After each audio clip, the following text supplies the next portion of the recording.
네, 재판 진행에 앞서서 이 사건은 관련법에 따라서 중계, 녹화, 녹음, 녹취되고 있음을 말씀드립니다. 네, 출석 확인하겠습니다. 특검에서 누가 나오셨나요? 예, 검사 김성현, 이성화 출석했습니다. 네, 한덕수 피고인 나오셨고요. 변호인 누가 나오셨습니까?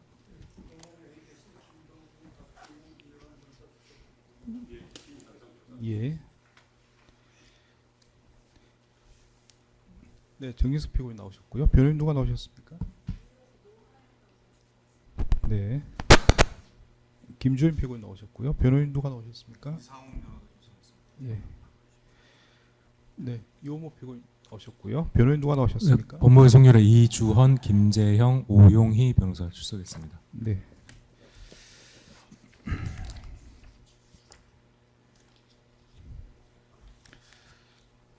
네, 저번 기일에는 피고인 신문 일부 진행을 한 바가 있습니다. 오늘도 피고인 신문 진행할 예정이고요. 저번 기일에 특검에서 추가 증거 신청을 하신 바가 있고요. 탄핵 증거와 참고 자료도 제출한 바가 있습니다. 네, 관련해서 변호인들께 서면 내셨는데, 네, 피고인들 순서대로 보면은 한독수 피고인 변호인들께서 7월 24일자로 참고 자료 제출서 내셨습니다. 기존의 증거조사 의견을 정리하셔가지고 참고 자료로 내셨습니다. 네, 8월 4일자로 변호인 의견서 14번 내셨습니다. 네, 특검의 추가 증거는 동의하고 입증 취지는 부인한다는 취지로 서면을 내셨습니다. 재판장님, 그 그게 잠깐 오기가 하나 있어가지고요. 네. 그 특검 측에서 784번으로 제출한 사건 관계기관 통화내요. 그게 전혀 출처가 불명한 자료라서 저희가 부동이 확인되고 나서 의견을 좀 드리겠습니다. 제출된 자료를 보면 어디서 어떻게 했는지가 전혀 나와 있질 않아가지고요. 요거 확인된 다음에 저희가 의견을 드리도록 하겠습니다. 의견을 일단은 약간 보류하겠습니다. 그 부분은.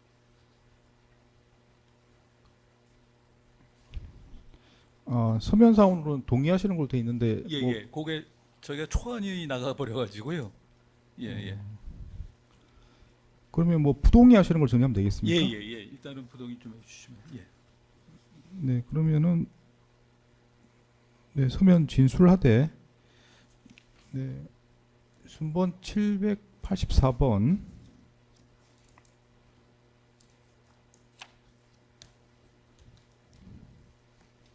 법정에서 부동의하시는 걸로 네, 네. 정리하겠습니다. 정리하고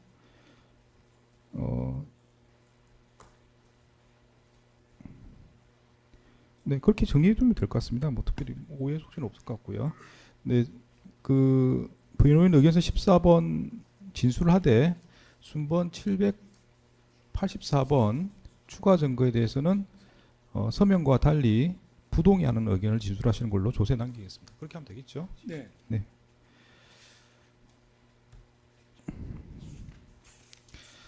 네, 다음은 그 정진석 피고인의 변호인께서 7월 31일자로 증거 인부서 내셨습니다. 네, 추가 증거에 대해서는 동의한다는 의견이시고요. 다만 그 탄핵 증거 관련해서는 일단 사용에 부동의하는 입장이란 걸 명시하시겠다는 서면으로 내셨습니다. 네, 혹시 뭐 더 하실 말씀 있으신가요?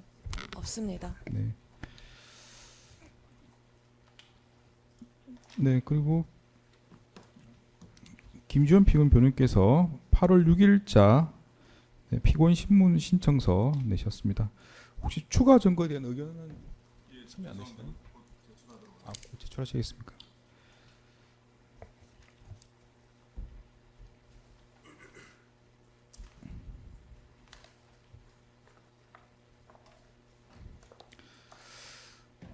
네, 지금 뭐 거의 마무리해야 되는 단계라서 그 추가 증거에 대한 의견은 좀 최대한 빨리 좀 제출해 주시기 바랍니다. 네. 그리고 이원모 피고인의 변호인께서 7월 31일자로 증거 의견서 12번 내셨습니다. 네, 추가 증거 중에 순번 784번은 부동의한다는 입장이시고요. 나머지 증거에 대해서는 동의하고 입증 취지 부인한다는 서면으로 되어 있습니다. 혹시 뭐 제출하신 서면과 관련해서 하실 말씀 있으면 하시고요. 없으면 네 넘어가도록 하겠습니다. 네 그리고 저기 그 네, 이상훈 변호사님, 전에 그 실질적 진정 성립 부인하시는 부분 관련해서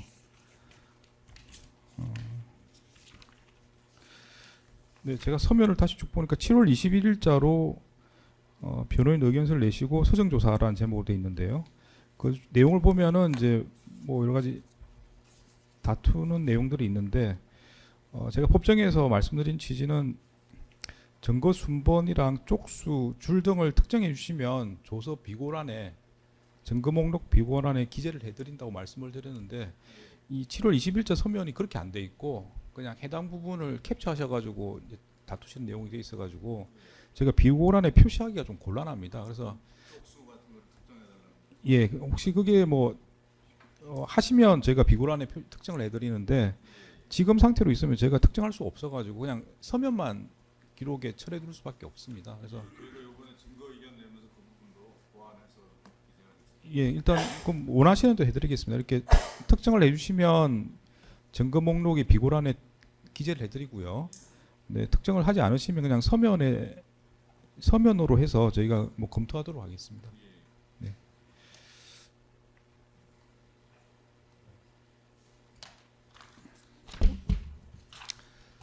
네 추가 증거 아직 의견이 다 나오진 않았는데 동의하신 부분은 증거로 채택하고요. 네 부동의하시는 부분은 부동의하는 부분 관해서 혹시 특검에서 추가로 뭐 예, 입장하실 저희 건가요? 그 동의 출력본들을 발췌본을 동의하셨어가지고 순번 119번 그 CD 처리했었는데 그 순번 119번 통신사실 확인 자료 CD 다시 증거로 신청하겠습니다. 아 CD를 신청. 예, CD를 신청해서 안에 내용을 법정에서 현출시키도록 하겠습니다.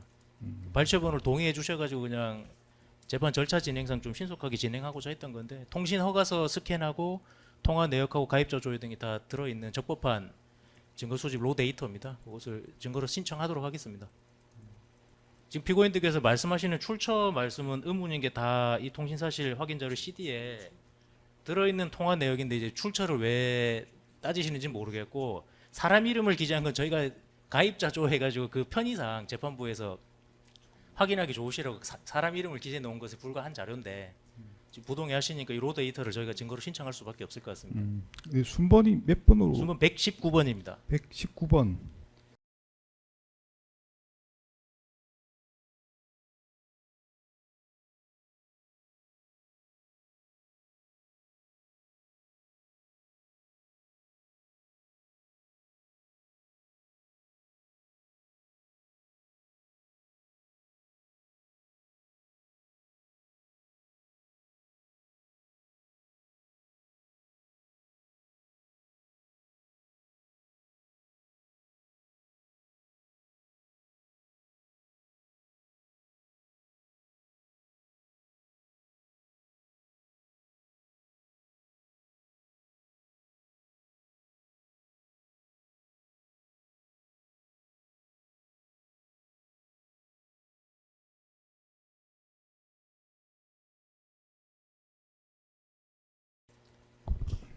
그 기존의 119번은 지금 조서상으로 철회가 된 걸로 돼 있어가지고 예, 다시 신청하는 다시 취지로 신청하시는 말씀드리는 거라면 것이고요. 번호를 다시 붙여야 될 것 같습니다. 예, 증거로 다시 하겠습니다. 네네. 그러면 일단 신청 서류를 다음 길에 내시겠습니까? 금일 구두로 하는 것으로 구두로 처리해 주시면 안 하시겠습니까? 되시겠습니까? 네.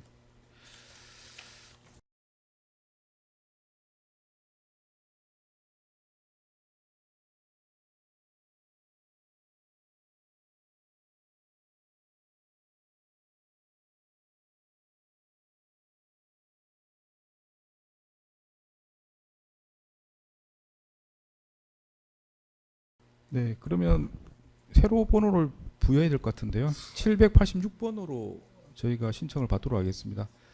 네, 그러니까 기존의 119번 같은 내용이라는 말씀이신 거죠? 예, 맞습니다. 네. 재판장님 그럼 저희가 784까지 신청했으니까 785로 되어야 되지 않습니까?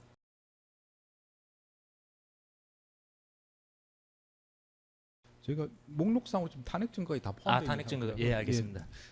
제가 786번으로 정리하면 될 것 같습니다. 예, 알겠습니다. 네.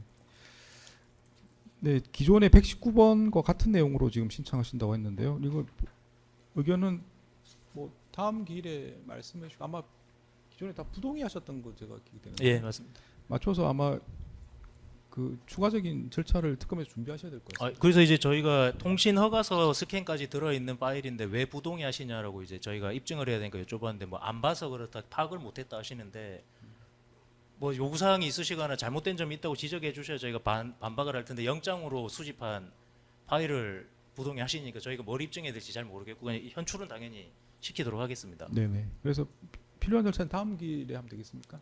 예, 저희 사실 준비는 다 돼 있습니다 지금. 예, 금일 그리고 사실 저희 요청 사항은 그 김주현 피고인 측에서도 재판장님께서 지난 기일에 말씀하시기로 다음 주까지 증거 인부 의견 밝혀달라고 하셨고 제가 법정에서 등사본을 드렸는데 그거를 오후까지 좀 해주시면은 저희는 추가 증거 조사까지 금일 마쳤으면 좋겠습니다. 뭐 일단 사실은 7월달 안에 좀 증거 의견 달라고 말씀을 드린 적은 있었던 것 같습니다. 저번 기일에. 그래서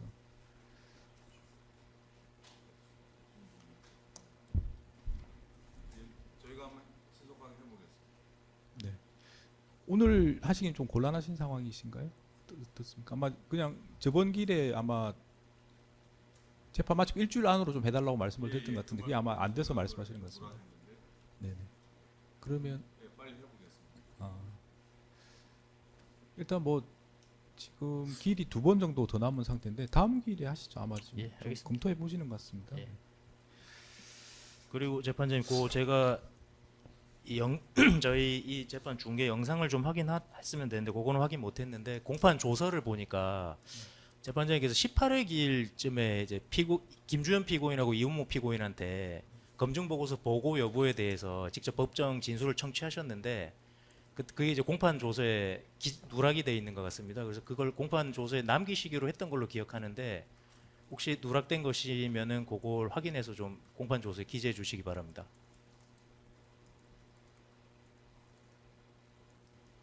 18회 기일에 검증 보고서 검증 대해서 보고서 말씀해 보고 받았는지 여부에 대해서 김주현 이원모 피고인한테 직접 이제 확인하셨습니다. 그 입장했던지. 네네. 예. 네네. 그때 답변은 정확히 기억이 나지 않는다는 취지로 답변하셨던 것 같은데요. 일단 뭐 지금 다시 한번 아닙니다. 그때 명확하게 얘기했어가지고 저희가 이제 네네네. 그거를 공판 조서에 기재해 주십사 하는 취지입니다. 그때 기재하시겠다고 한 걸로 기억해가지고. 네네 그랬던 것 같습니다. 그러면 그 부분은 저희가 확인해보고 재판부에서 검토해 보겠습니다. 추가할지에 대해서 검토해 예, 보겠습니다. 일단 요청을 하신 걸로 해서 저희가 예. 말씀하신 조서에 남겨드리겠습니다. 예.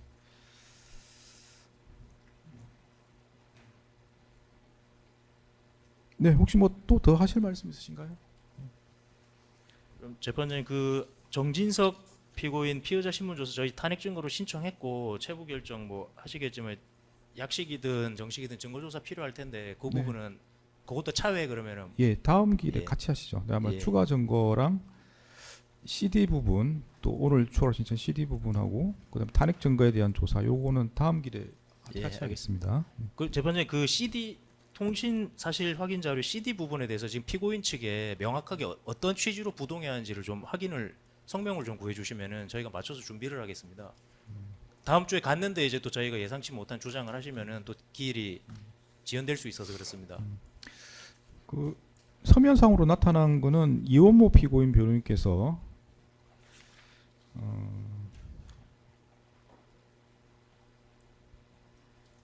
부동의하는 이유에 대해서 서면에 쓰신 게 있는데 일단 뭐 작성자라든지 작성자를 알 수 없다는 부분하고 위법 수입 증거의 가능성이 있다 이렇게 해서 이제 부동의하신다. 재판장님, 그거는 지금 저희가 발췌본으로 사람 이름 써놓은 그걸 말씀한 건데 저는 이제 119번 로 데이터 그 CD 통신 허가사랑 다 들어있는 예, 그거에 대해서 부동의하신 취지를 알아야 저희가 대응을 할 수 있습니다. 119번에 대해서 예, 그렇습니다. 부동의하시죠. 786번으로 다시 신청된 부분입니다. 네, 그 부분에 대해서는 뭐 특별히 밝히신 게 없으신 것 같은데요. 네. 혹시 변호인들 중에 뭐 하실 말씀 있으면 미리 의견을 이게 또 나중에 다음 길에 말씀하시게 되면은 지연될 가능성이 있기 때문에 미리 의견을 구하는 것 같습니다.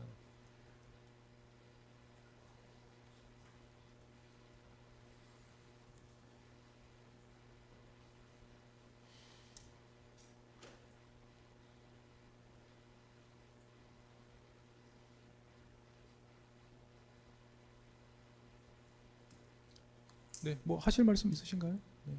119번 관련해서 의견을 구하신 것 같습니다.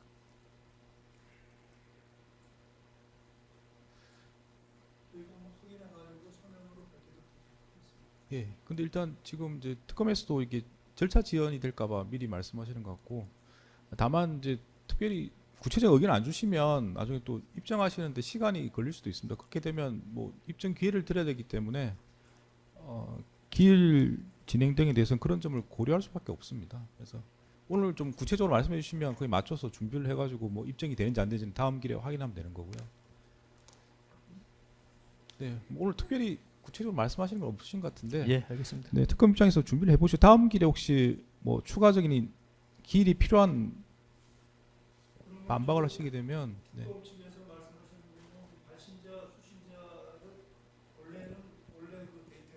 그렇죠. 예.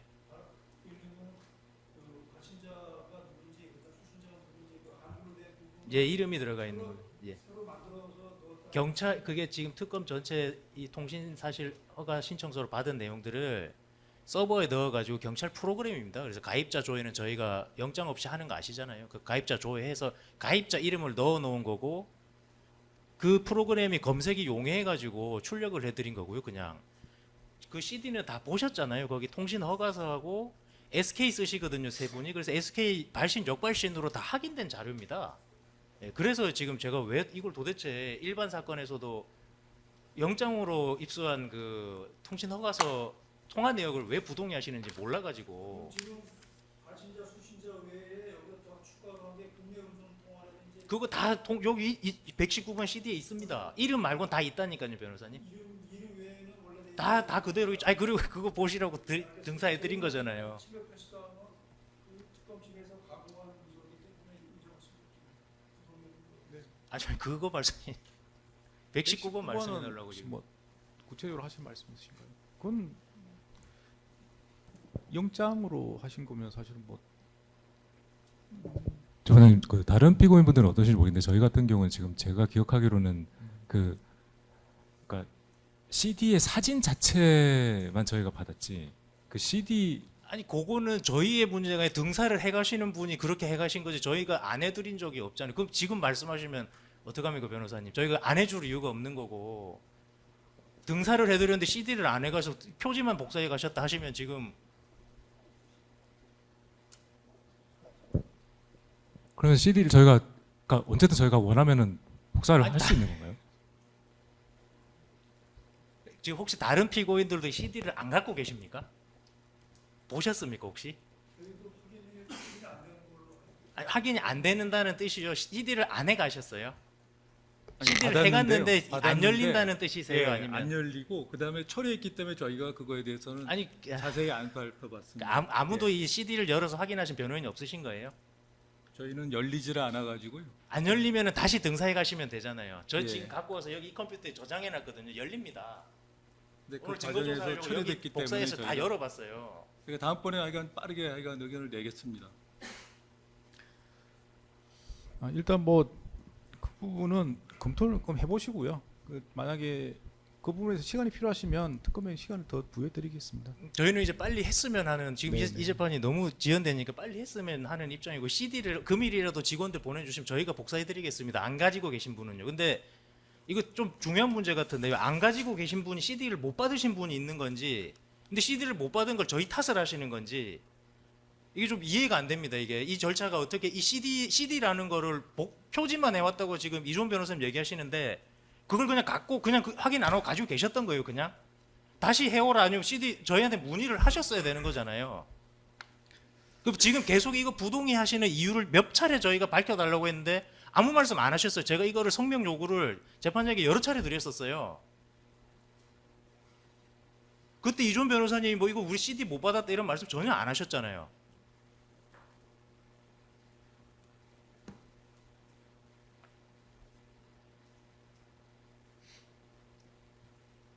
그럼 정진석 피고인 측 변호인 입장은 어떠신데요? 저희는 다 증거 동의했습니다. 119번 부동의하셨어요. 119번은 기본적으로 무관한 증거라는 취지에서 부동의를 했습니다. 정진석 피고인하고 한덕수 피고인의 통화 내역이 어떻게 무관 증거가 됩니까? 그리고 김주현 피고인 변호인께서는 어떠신데요, 그러면? 못 받으셨습니까? 안 열립니까?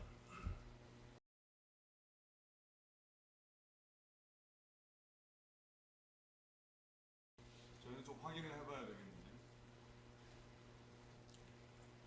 저희가 특검에서 받아온 자료를 저희가 컴퓨터에다 연락을 하려고 노력을 해봤는데 열리지도 않았고 확인이 안 됐기 때문에 저희는 내용을 알 수가 없어서 일단 부동의를 했는데 변호사님 그러면은 직원 보내서 저한테 전화하셔도 되고 법정에서 말씀하셔도 되고 확인을 하셔야 되는 거잖아요.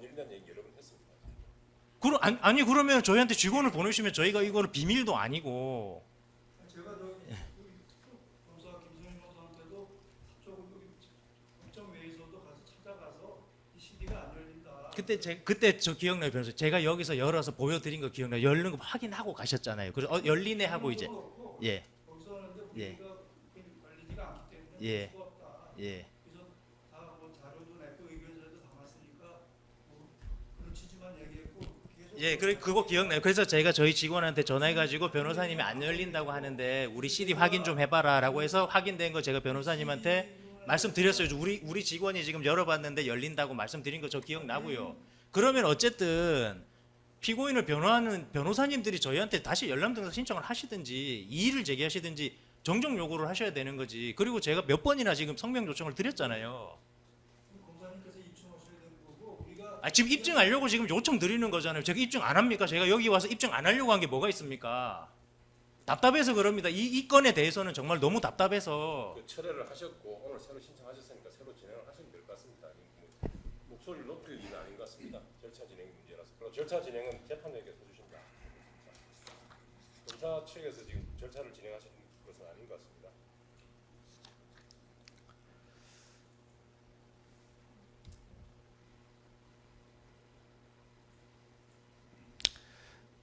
네.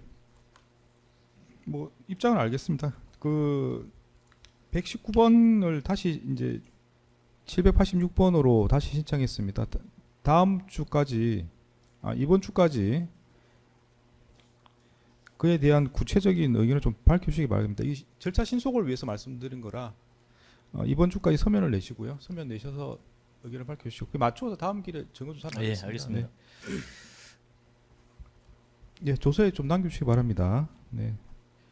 기존에 신청했던 119번을 786번으로 다시 점거 신청하는 것에 대해서 이번 주까지 변호인들께서 의견이 있으시면 서면으로 제출하시기 바랍니다. 네, 또 뭐 더 하실 말씀 있으신가요? 없습니다. 없으시고 변호인들께서 하실 말씀 있습니까?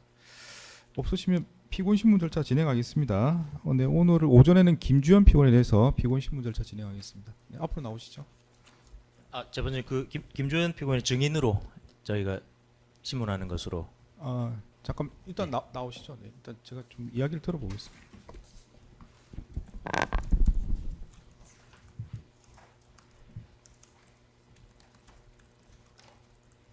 일단 앉으세요. 네, 앉으시고요. 네.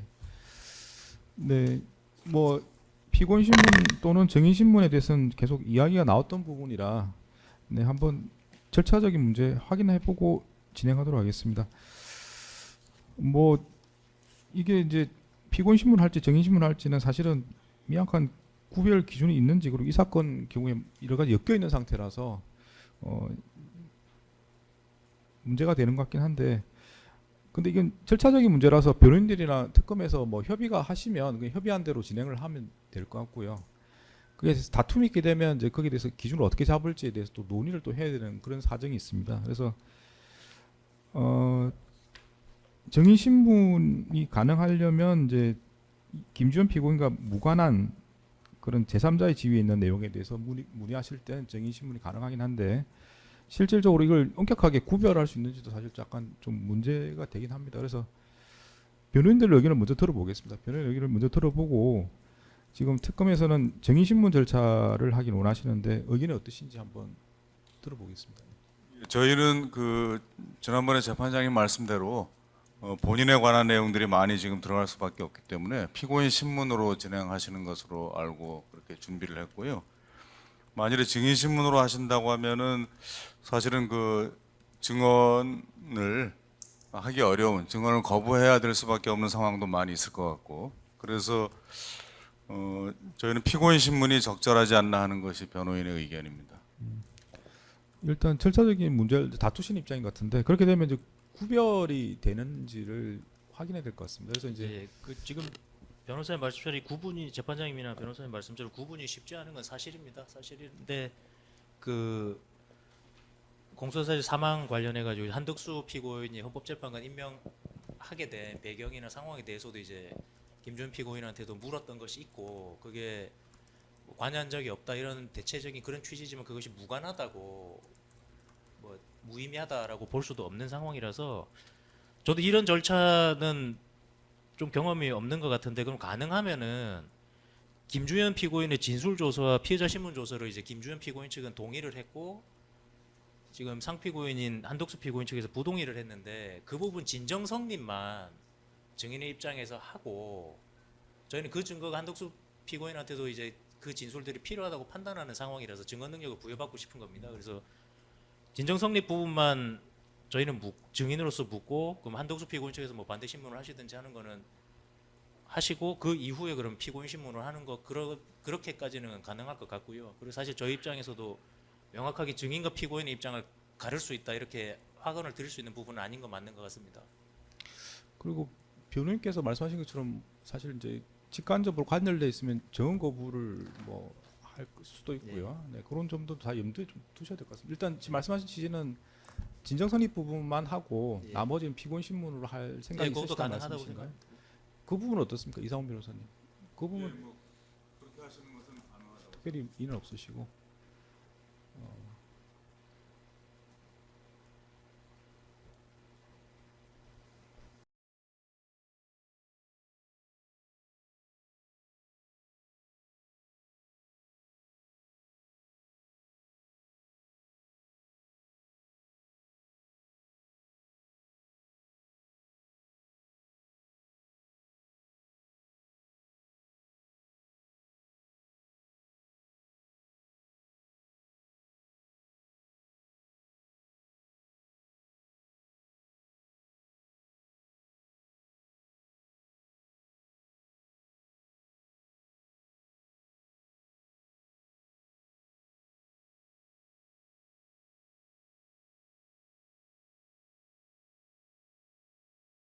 재판장님, 그 부분에 관해서 제가 한 말씀 올리고 싶습니다.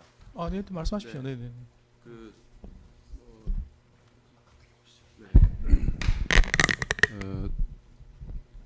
제가 이제 제 재판과 관련해서 하고 있는 것은 저의 입장이나 뭐 그런 것들이 있어서 이건 그냥 잠시만요. 피고인 지금 녹취하신 대로 하면 되겠네. 피고인 그냥 진술로 하겠습니다. 법정 진술로. 예, 말씀하십시오. 네. 그런데 뭐 선서를 하고 지금 이제 서증에 관한 진정 성립을 그냥 진정 성립만 이렇게 말씀하시지만 그거는 그 조서에 그 작성이 되어 있는 모든 사실에 대한 그런 것들이 포함되는 것이기 때문에 제가 선서를 하고 해야 할지에 대해서는 뭐 제가 그렇게 선서를 하고 진정 성립을 다 얘기할 수 있으리라고 생각이 잘 안 됩니다, 지금. 그래서 뭐 그 부분은 변호사님하고는 이제 피고인 신문을 하는 것으로 그렇게 생각을 하고 이제 법정에 왔는데 증인으로 선서를 하고 말씀하시라고 하면 제가 특검 측에 그 선서를 하고 답변하는 것은 조금 어렵지 않을까 저는 그렇게 생각을 합니다. 지금 진정 성립만 말하는 건데 그걸 말씀하시는 그러니까 건가요? 진정 성립이라 하면 그 조서에 들어있는 모든 내용이 될 텐데 제가 선서를 하고 특검에서 지금 얘기하는 그 내용을 뭐 진정 성립을 다 제가 선서한 입장에서 해야 되는지 뭐 그 부분은 꼭 그렇게 해야 될 것 같지는 않다는 생각입니다. 제가 피고인으로 지금 재판을 받고 있는데 뭐 선서를 하고 특검 측에서 그 조서의 진정 성립이라 하면 조서에 들어있는 내용 전체를 선서하고 특검의 질문에 답한 것과 크게 다르지 않을 거라고 생각돼서 전 피고인 신문 때 뭐 답변을 하고 그렇게 하는 것으로 진행해 주시면 그렇게 가면 뭐 근데 이게 것이 아닌가 지금 생각됩니다. 예, 김주현 피고인 측에서 동의를 하셔가지고 증거로 채택이 된 진술들이라서 요것을 한독수 피고인한테 증거로 쓸 수 있느냐의 문제지 뭐 실체적인 영역이나 그런 것이 문제될 거는 없을 것으로 보이고요. 뭐 그건 그 피고인 일단 신문으로 물어보시면 될 것 같고요. 한덕수 피고인과 관련해서도 그 공동 피고인 부분은 부동의하시게 되면은 진정성리가 무관하게 증거로 쓸 수는 예, 없습니다. 그러니까 이제 뭐 진술 인정된다고 해서 모든 내용을 다 그쪽 한덕수 피고인과 쓸 수 있는 게 아니고 부동의하시는 입장이기 때문에 공동 피고인과 관련된 부분은 피신 조서처럼 증거 능력이 다 없어지는 거기 때문에 그거는 사실 뭐 진술 인정하는 거랑 한덕수 피고인과는 사실 무관한 겁니다. 사실 부동의하시게 되면은 그 사실 이런 입장도 사실 재판하면 처음 듣는 입장이라 지금 증거 동의를 하시는데 진정성립 인정하는데 문제가 있다고 또 말씀하시니까 잘 이해하기가 힘든 상황인 것 같습니다. 저는 선서하고 특검이 저 질문하는 데 대해서 답변할 생각은 없습니다.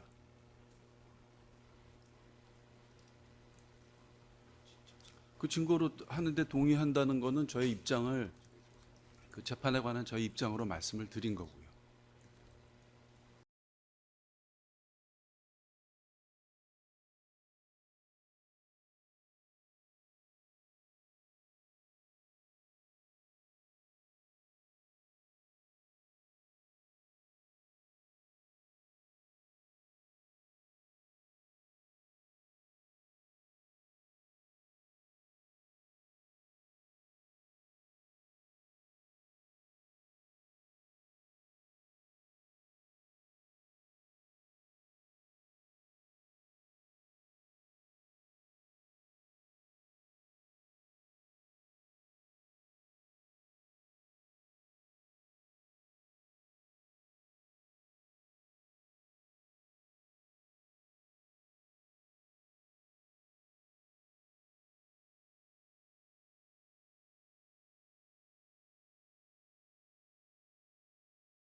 네, 네. 그걸 피고인 신문으로 알고 왔고 네. 증인 신문을 못했습니다. 지난 일까지도 증인 신문한다는 의사를 명확히 밝히지 않았기 때문에 저희는 피고인 신문으로 피고인 것을 알고 왔고 만약 증인 신문을 한다면은 우선 그 의미가 지금 김주현 피고인의 조서에 전부 동의됐기 때문에 김주현 피고인에 대해서 증거 능력이 아무 문제가 없고 저희는 그걸 부동의했기 때문에 진정성립을 인정한다 하더라도 그 내용 피신 증거를 증거를 부여할 수가 없습니다. 그래서 의미가 없는 것이고 그래서 주문에 의미가 안 되는 거죠. 지난 일에 도저히 피고인 신문을 진행했습니다.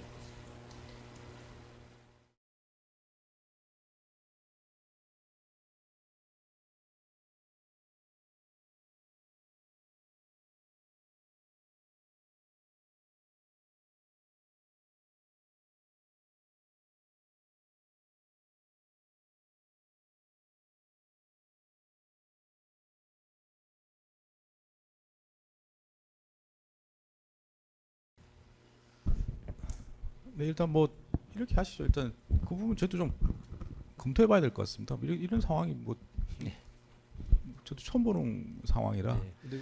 근데 좀 하나 바로 잡으면 지난번에 저희가 증인으로 하겠다고 말씀드렸는데 지금 변호사님들이 자꾸 지난번에 결정 안 했다라고 하시는 부분은 좀 오해가 있으신 것 같습니다. 구두로 신청했고 재정 증인이라서 신청서 제출 안 했습니다. 재정 증인이시잖아요. 그렇게 하기로 했었는데요. 저희가 변호인들이 판단하기에는 피고인 신문을 진행하는 거 알고 있었고 재판장님께서 피고인 신문을 증인 신문을 검토해달라고 하고 그 뒤에 명확하게 의사를 밝히지 않으셨기 때문에 저희는 피고인 신문을 보고 있는지 알고 그렇게 준비를 해왔습니다. 예, 알겠습니다. 일단 그 정인 신문을 할 수도 있다는 취지는 말을 했습니다. 그래서 지금 다만 이제 그 범위를 어떻게 할지 검토 중이라고 말을 했던 것 같고요. 처음 나오는 이야기는 아니고 기존에 이야기가 나왔었습니다. 나왔고 문제는 이제 지금 이제 특검에서 요구하시는 취지는 이제 일단 질문은 피고인 신문 절차로 하는데 진정 성립 부분은 정인 신문 절차로 했으면 한다는 취지였던 것 같은데 이 부분은 저희가 한번 재판부도 한번 검토를 해봐야 될 것 같습니다. 지금 어떻게 하자고 절차를 어떻게 정할지 일단 오전은 피고인 신문 절차 진행하시고요. 예, 네, 그 부분에 대해서는 오후에 저희가 좀 더 검토해보고 말씀을 드리겠습니다. 예, 알겠습니다. 네, 일단 오전 김주현 피고인에 대해서는 피고인 신문 절차를 일단 진행하겠습니다. 진행을 하고 마찬가지로 피고인 신문 절차에 대해서는 진술 거부권이 있습니다. 그걸 고지해 드립니다.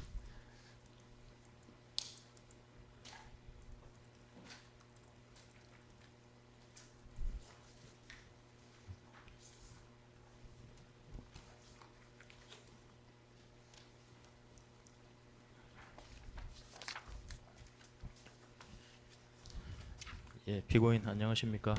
피고인이라고 호칭하겠습니다. 그리고 사건 관계인들 등장하실 때 직함이나 존칭 생략하는 것 양해 좀 부탁드립니다. 그리고 그 제가 증인 신문상으로 기재해 왔는데 증인 부분을 전부 일단 피고인으로 바꿔서 이해해 주시면은 감사하겠습니다. 예, 시작하겠습니다. 피고인은 2024년 5월경부터 2025년 6월경까지 윤석열 정부의 민정수석 비서관으로 근무하신 건 맞습니까? 그렇습니다. 민정수석실 산하에 민정비서관, 공직기강 비서관, 법률비서관이 소속돼 있는 건 맞습니까? 네. 민정비서관하고 법률비서관 업무가 뭔지 좀 간략히 설명 좀 해주시겠습니까? 민정비서관 이 사건 재판 진행 과정에서 그 대통령 비서실의 소관 업무에 관한 그런 그 훈령이나 이런 것들이 그 제시가 됐던 걸로 제가 알고 있는데 뭐 구체적으로 그걸 다 나열하기는 좀 어렵습니다만 뭐 법률 관련되는 그 사항들은 법률비서관실에서 그리고 뭐 민심 청취나 뭐 그 등등에 관한 것들은 민정비서관실에서 그렇게 운영을 했습니다. 예, 그 민정은 알겠고 그 법률적 사항이라고 이제 법률비서관 관련해서 법률적 사항이라 하셨는데 그것만 좀 구체적으로 말씀해 줄 수 있으세요? 어떤 사안들이 현안이든 사안이든 어떤 것들을 담당했는지 법률비서관이? 뭐 대통령실 그 관련되는 것들도 있을 수 있고 또 다른 수석실에서 뭐그 업무와 관련해서 뭐 의문을 표해오는 그런 경우도 있을 수 있고 그런 법률적인 검토를 하고 하는 그런 일들을 했던 걸로 기억합니다. 예, 법률비서관이 그럼 법률 자문이다라고 자문 역할을 했다라고 하면 맞는 말입니까? 뭐 근데 일부 자문 역할도 있습니다. 민정수석실에서 대통령에게 보고할 사안이 생기면 통상적입니다. 통상적으로 피고인이 비서실장에게 먼저 보고하시고 대통령한테 보고하는 순서가 맞습니까? 제가 그 가기 전에는 지난 정부에 민정수석실이 없었고 제가 부임한 이후에는 비서실장을 통해서 대통령께 보고드리고 한 경우는 그리 많지 않습니다. 그때마다 사안이 좀 달랐던 걸로. 지금 이제 비서실장을 통해서라고 하신 게 비서실장을 거친 다음에 내가 보고했다 이 의미신 거예요? 아니면 내가 비서실장한테 보고하면 비서실장이 가서 보고했다 뭐 이걸 말씀하신 거예요? 그걸 그렇게 일률적으로 얘기하기가 어렵습니다. 네. 대통령실의 업무는 네. 일반 그 개선 조직에서 있는 그런 업무처럼 그 매 업무가 절차를 이렇게 해서 진행하고 그렇게는 잘 안 되고 대통령을 보좌하는 그런 그 역할을 이제 그때 어떻게 진행하느냐 하는 거는 그 이제 의사 결정권자 또 인사권자 이렇게 우리가 이제 표현을 하는데 그 의중에 따라서 진행되는 경우가 많이 있습니다. 그래서 일률적으로 이제 말씀드리기가 어렵습니다. 그래서 제가 이제 통상적으로라는 걸 이제 강조를 드린 건데 당연히 그런 사안은 있을 것 같고 뒤에 네. 이제 여쭤보려 하는 건데. 네. 뭐 통상적으로라는 그런 말씀이 네. 그냥 이거는 제가 이제 거기 가서 구체적으로 업무를 진행한 것이 한 6개월 정도 되는데 통상적으로 이렇게 하는 겁니다라고 뭐 써져 있는 것도 없고 그거는 저도 신설 부서였고 제가 갔을 때 제 캐비넷에는 문서가 한 장도 없었습니다. 이제 그런 상황에서 이제 업무를 하나씩 이렇게 진행을 해 나가는 건데 뭐 보통의 개선은 뭐 비서실장 보고를 하고 비서실장이 보고하든 뭐 민정수석이 보고를 하든 그렇게 하는 거 아니냐 이렇게 말씀하실 수 있겠지만 비서실장께 보고 드리지 않고 가서 보고 드린 경우도 있었던 것 같고. 근데 그 행정은 조직이란 게 있는 거고 네. 좀 민정수석이란 것은 조직상으로는 대통령 비서실장 예하에 있는 조직 아닙니까? 네. 그런 조직 체계를 보면 원칙적으로는 다 비서실장한테 보고를 하고 다만 뭐 그렇게 특별한 사정이 있으면 뭐 생략할 수도 있겠지만 그런 취지에서 보면 이 질문은 맞는 질문이 아닌가요? 그 제가 그 통상적으로 비서실장께 보고를 한다는 그런 거는 저의 업무 중에 뭐 비서관들이 뭐 그 보고를 하거나 이런 경우가 있을 수는 있겠지요. 그런데 이제 대통령께 직접 보고를 드리는 그런 경우도 있기 때문에 일률적으로 그렇게 말씀드리긴 조금 어려웠던 것 같다 이렇게 말씀드리는 겁니다. 그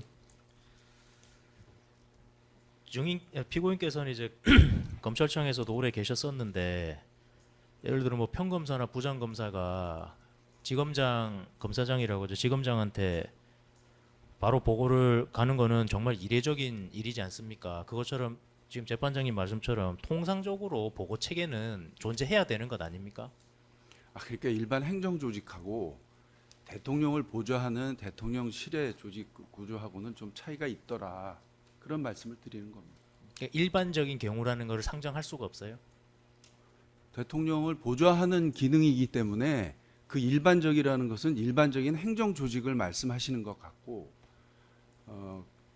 그게 어느 시기냐에 따라서 아마 그 실 내부의 운영은 다 일치하지 않을 것 같습니다. 그 뭐 보좌하는 그 기능이라는 거는 그 의사 결정자가 어떻게 업무를 풀어가느냐 하는 거하고 직결되기 때문에 제가 그렇게 말씀을 드리는 겁니다. 네, 알겠습니다. 네. 피고인 5항을 조금 바꿔서 묻겠습니다. 피고인이 비서실장한테 사전 보고 없이 대통령한테 바로 직보하는 경우 있었습니까? 사전 보고입니다.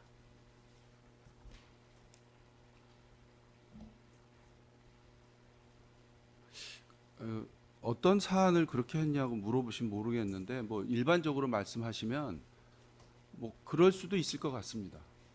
피고인은 비서실장한테 사후 보고 없이, 그러니까 순서 바꿀게요. 피고인은 대통령한테 보고한 이후에 비서실장한테 사후 보고, 그러니까 피드백이겠죠. 그런 사후 보고 안 한 경우도 많이 있었습니까? 글쎄 많은지는 잘 모르겠는데 대통령께서 직접 뭐 물어보시면 그걸 제가 비서실장께 보고를 해야 되는지 그 부분이 다르다는 말씀을 드리는 겁니다. 그러니까 사전 보고 없이 대통령한테 가는 경우는 뭐 있었던 것 같다라는 취지신 것 같은데 네. 사전 보고를 안 갔으면은 비서실장이 모르니까 그런 네. 경우는 무조건 사후 보고는 하시는 거 아닙니까? 그러니까 그렇지 않다는 말씀을 드리는 겁니다. 그러니까 사전 사후 보고 다 없이 대통령하고 직보고하고 그냥 끝낸 사람도 있단 말씀이시네요. 대통령께서 뭐 예. 저한테 뭔가 그 궁금해서 물어보셨다가 그게 그냥 뭐 해소되거나 하면 비서실장께 따로 뭐 말씀드리거나 그런 적은 없어요. 아니 그러니까 대통령이 그냥 이제 그냥 물어보는 수준이 아니고 이제 네. 대통령한테 이제 정식으로 보고 드려야 되는 사안에 대해서인데요. 그럼 대통령이 이제 수시로 이제 물어보시는 그런 수준이 아니고 대통령께 보고를 공무원이 상급자한테 보고를 한다는 개념일 때 비서실장한테 사전 사후 보고 다 안 한 적이 있으시냐는 거죠.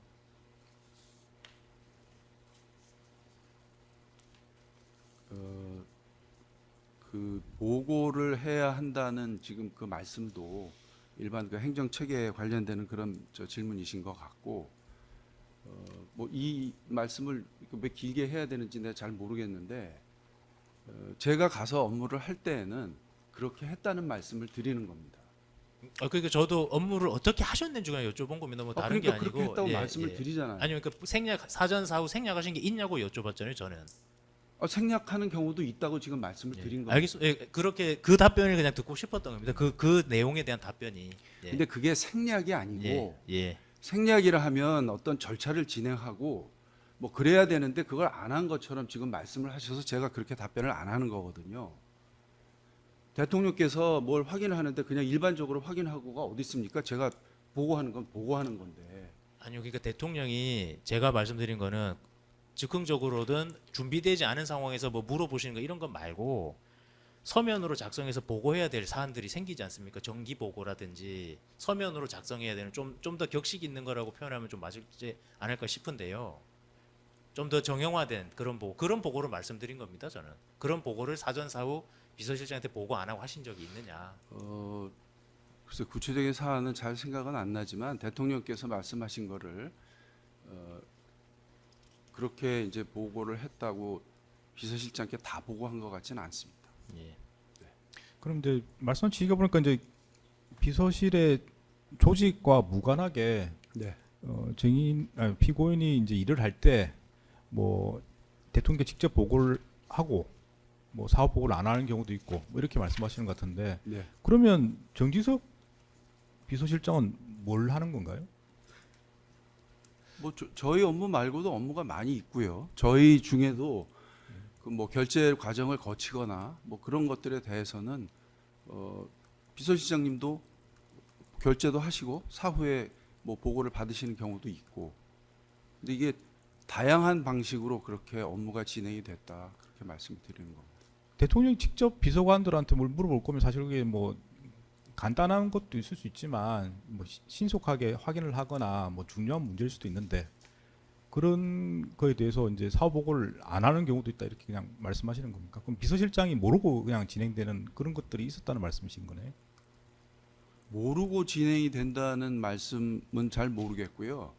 아까 말씀하신 그런 보고라는 게 꼭 얘기를 해서 그게 앞으로 계속 진행되는 그런 그 업무도 있을 수 있지만 그렇지 않은 것도 있지 않습니까?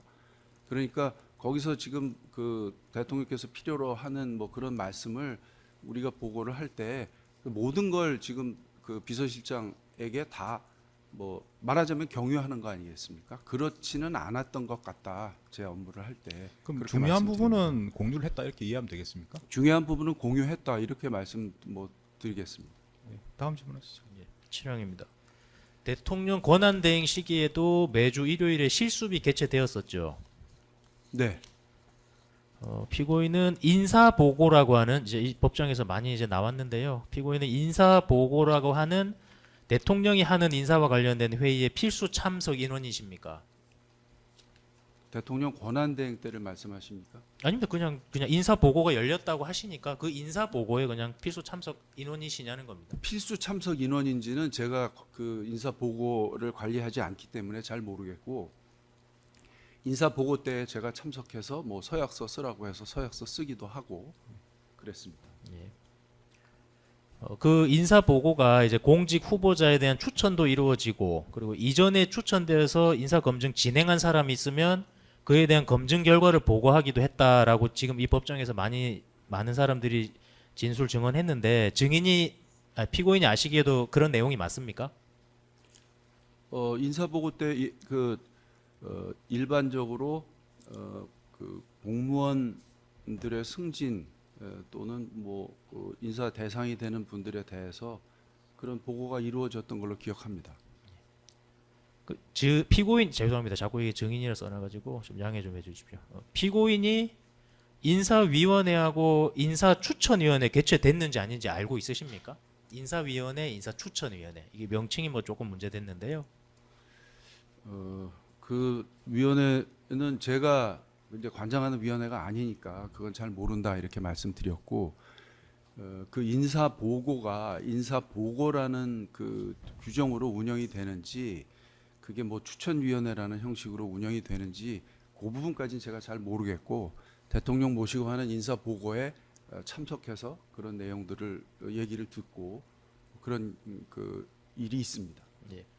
대통령 권한 대행 시기에도 인사 보고 열린 적 있습니까? 저는 참석한 적이 없습니다. 예.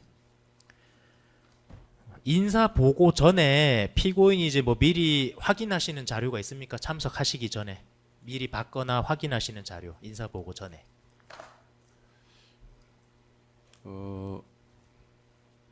인사 보고 들어가서 그 어떤 자료나 이런 것들을 배포했다가 다 가져가고 그랬던 것 같습니다. 예. 저한테는 뭐 미리 저한테 갖다 주고 그런 건 아닌 걸로 기억합니다. 인사 보고에서 아까 하신 말씀인데요. 인사 보고에서 인사비서관 최지연이 그 작성해온 검증 결과 관련 자료도 이제 피고인이 받아 보셨다는 말씀 맞습니까? 검증 결과 자료라는 거는 저는 잘 기억나지 않고요. 검증은 우리 공직기강 비서관실에서 하는데 검증에 이 법정에서도 여러 번 얘기가 됐습니다만 뭐 부담 요소가 있느냐 없느냐 이런 것들이 이제 문제가 되는 거고 그쪽에서 그냥 진행되는 것들은 거의 다 큰 문제가 없는 그런 것들이 이제 얘기가 됐을 겁니다. 그 저기 홍철호 증인도 뭐 말씀하셨고 최지원 증인도 이제 말씀하신 게 최지원 증인이 뭐 많이 들으셨잖아요. 옆으로 넘기는 뭐 자료를 만들어 왔고 거기 문제 없음 부담 뭐 이런 게 써 있었던 걸 봤다라고 하고 최지원도 그렇게 요약해서 옆으로 넘기는 책자를 만들어 갔다는데 그걸 받아 보신 게 아닙니까? 그건 인사 보고 그 회의에 들어가서 예. 받았다가 다 다시 돌려드렸다. 네, 그러니까 그 자료는 받아 보신 건 맞아요. 그 홍철호 수석이 말씀하시는 그런 옆으로 넘기는 자료라고 그런 하는 거. 형식의 자료였던 걸로 기억합니다. 예. 13항입니다. 민정수석실이 설치되기 이전 공직기강 비서관인 이시원은 이 법정에서 검증 결과에 어떤 이슈가 있는 경우에 검증 보고서입니다. 검증 보고서 지참해서 인사보고 자리에서 대통령 및 비서실장에게 설명하거나 인사보고 자리 아니라도 별도로 비서실장이나 대통령에게 그 관련 사항을 설명한 적이 있다라는 취지로 증언했었습니다. 그 검증 보고서 지참해서. 네. 근데 이제 민정수석실이 이제 설치됐으니까 증인도 그 검증 보고서, 이 사건에 문제되는 그 검증 보고서입니다. 증인도 검증 보고서 집참해서 이를 인사 보고 자리에서 설명하시거나 아니면 인사 보고 자리 아니라도 별도로 비서실장이나 대통령에게 설명하신 적 있습니까? 인사 검증과 관련해서 제가 대통령께 직접 보고 드린 거는 한 4, 5회 정도이고요. 그 경우는 모두 부담 요소가 있어서 계속 진행하는 것에 대한 판단이 필요했다고 했던 경우이고 문제 없음의 경우에는 저는 한 번도 보고를 드린 적이 없습니다. 그럼 그때 그 부담이나 이런 게 있을 때 보고 드린 적 있다 하셨을 때 네. 그 검증 보고서를 지참해서 가셨습니까? 거기 이제 다소 부담 이런 게 써 있었을 건데요. 그걸 이제 지참해서 가셨느냐는 겁니다. 공직기강 비서관에게 보고를 받았고 예. 뭐 지참을 해서 갔던 때도 있었던 것 같습니다. 예, 알겠습니다. 피고인 외에 공직기강 비서관 이원모도 인사 보고에 참석한 사실 있습니까?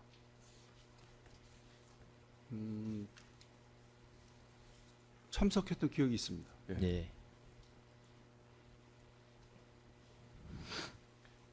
추가 질문 하나 하겠습니다. 피고인 아까 그 서약서 쓰셨다고 했는데 네. 그걸 이제 인사 보고 자리에서 쓰셨던 거예요? 인사 보고 자리에서 저 바로 쓰는 겁니다. 예. 그거를 그러면 누가 나눠줘서 누가 회수해 갔었습니까? 그 서약서? 그건 인사비서관실에서 아마 인사비서관실 그런 걸로 직원이요? 기억합니다. 예. 그 서약서 뭐 제시는 안 하겠습니다. 그 서약서 보면 인사추천회의 위원으로 참석하면서 준수사항을 서약하는 이런 내용이 기재돼 있거든요. 인사추천위원회 위원으로 참석한다고. 네. 그래서 자꾸 궁금한 겁니다. 이게 인사추천위원회라는 명칭은 열리질 않았습니까? 인사추천위원회 위원으로 참석하면서 서약한다고 기재돼 있거든요.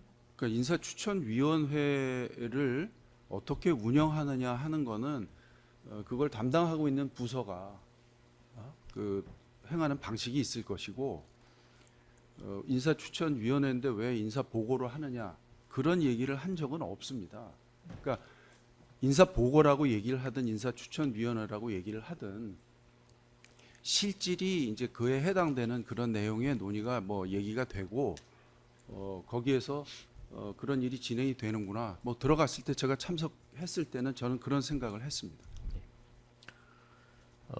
정진석 피고인은 이 법정에서 대법관, 헌법재판관 등 법조 관련 인사는 인사비서관이 아니라 민정수석이 전담했다라는 취지로 진술했었습니다. 맞습니까?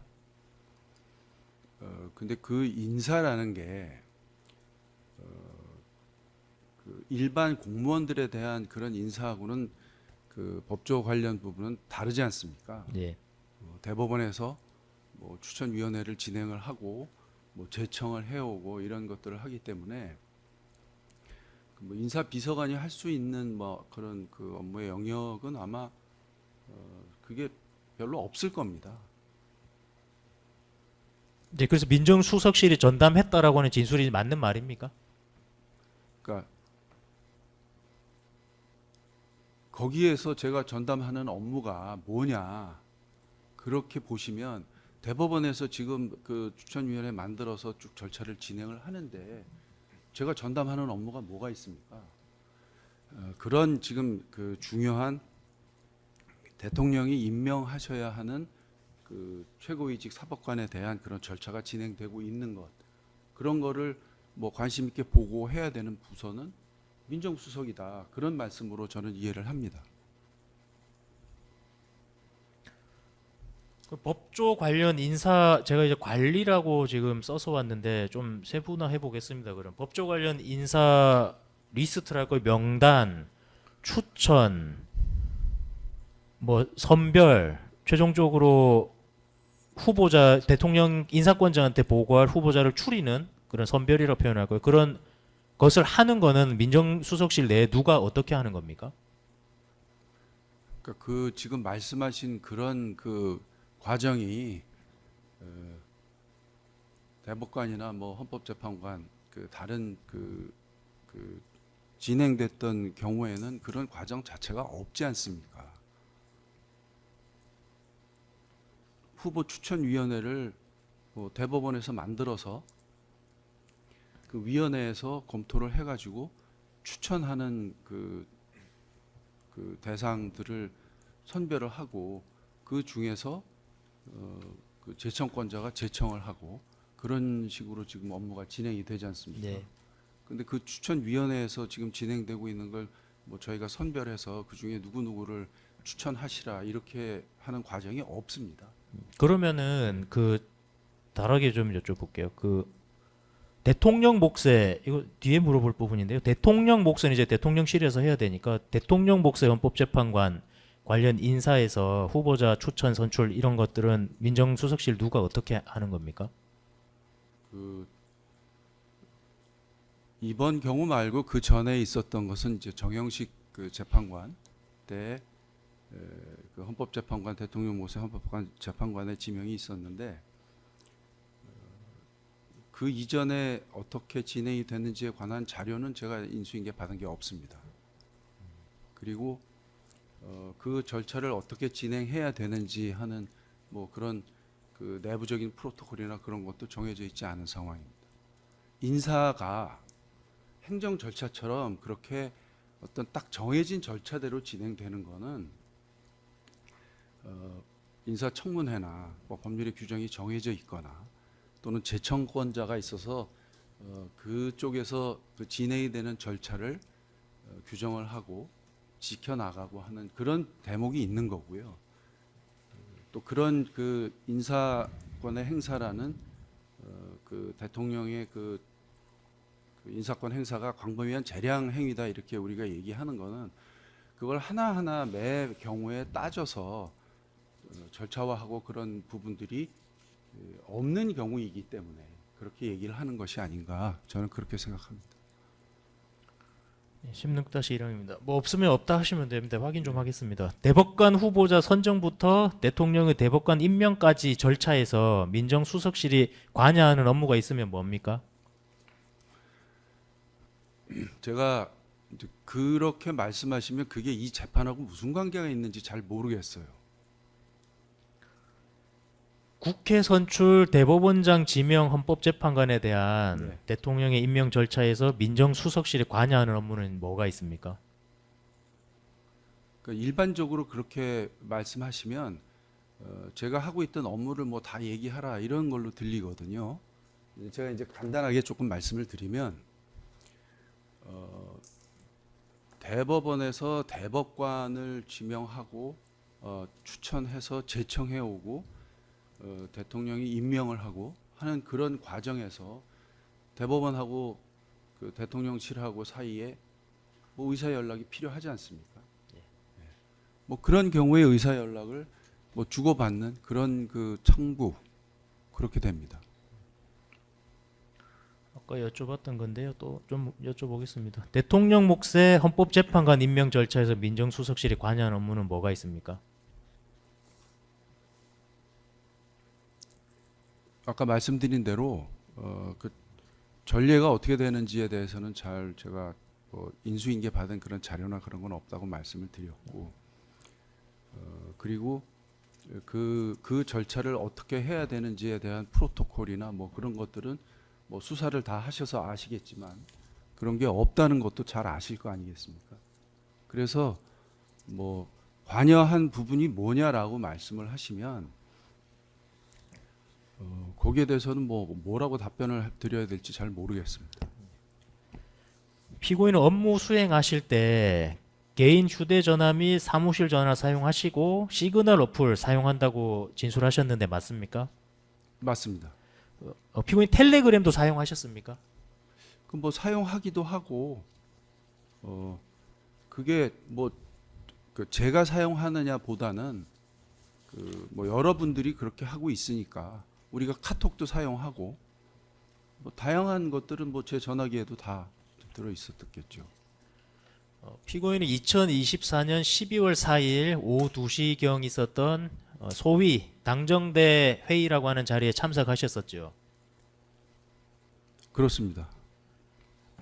피고인은 그 이전에 있었던 그 이전입니다. 그 이전 당정대 회의도 참석하셨었습니까?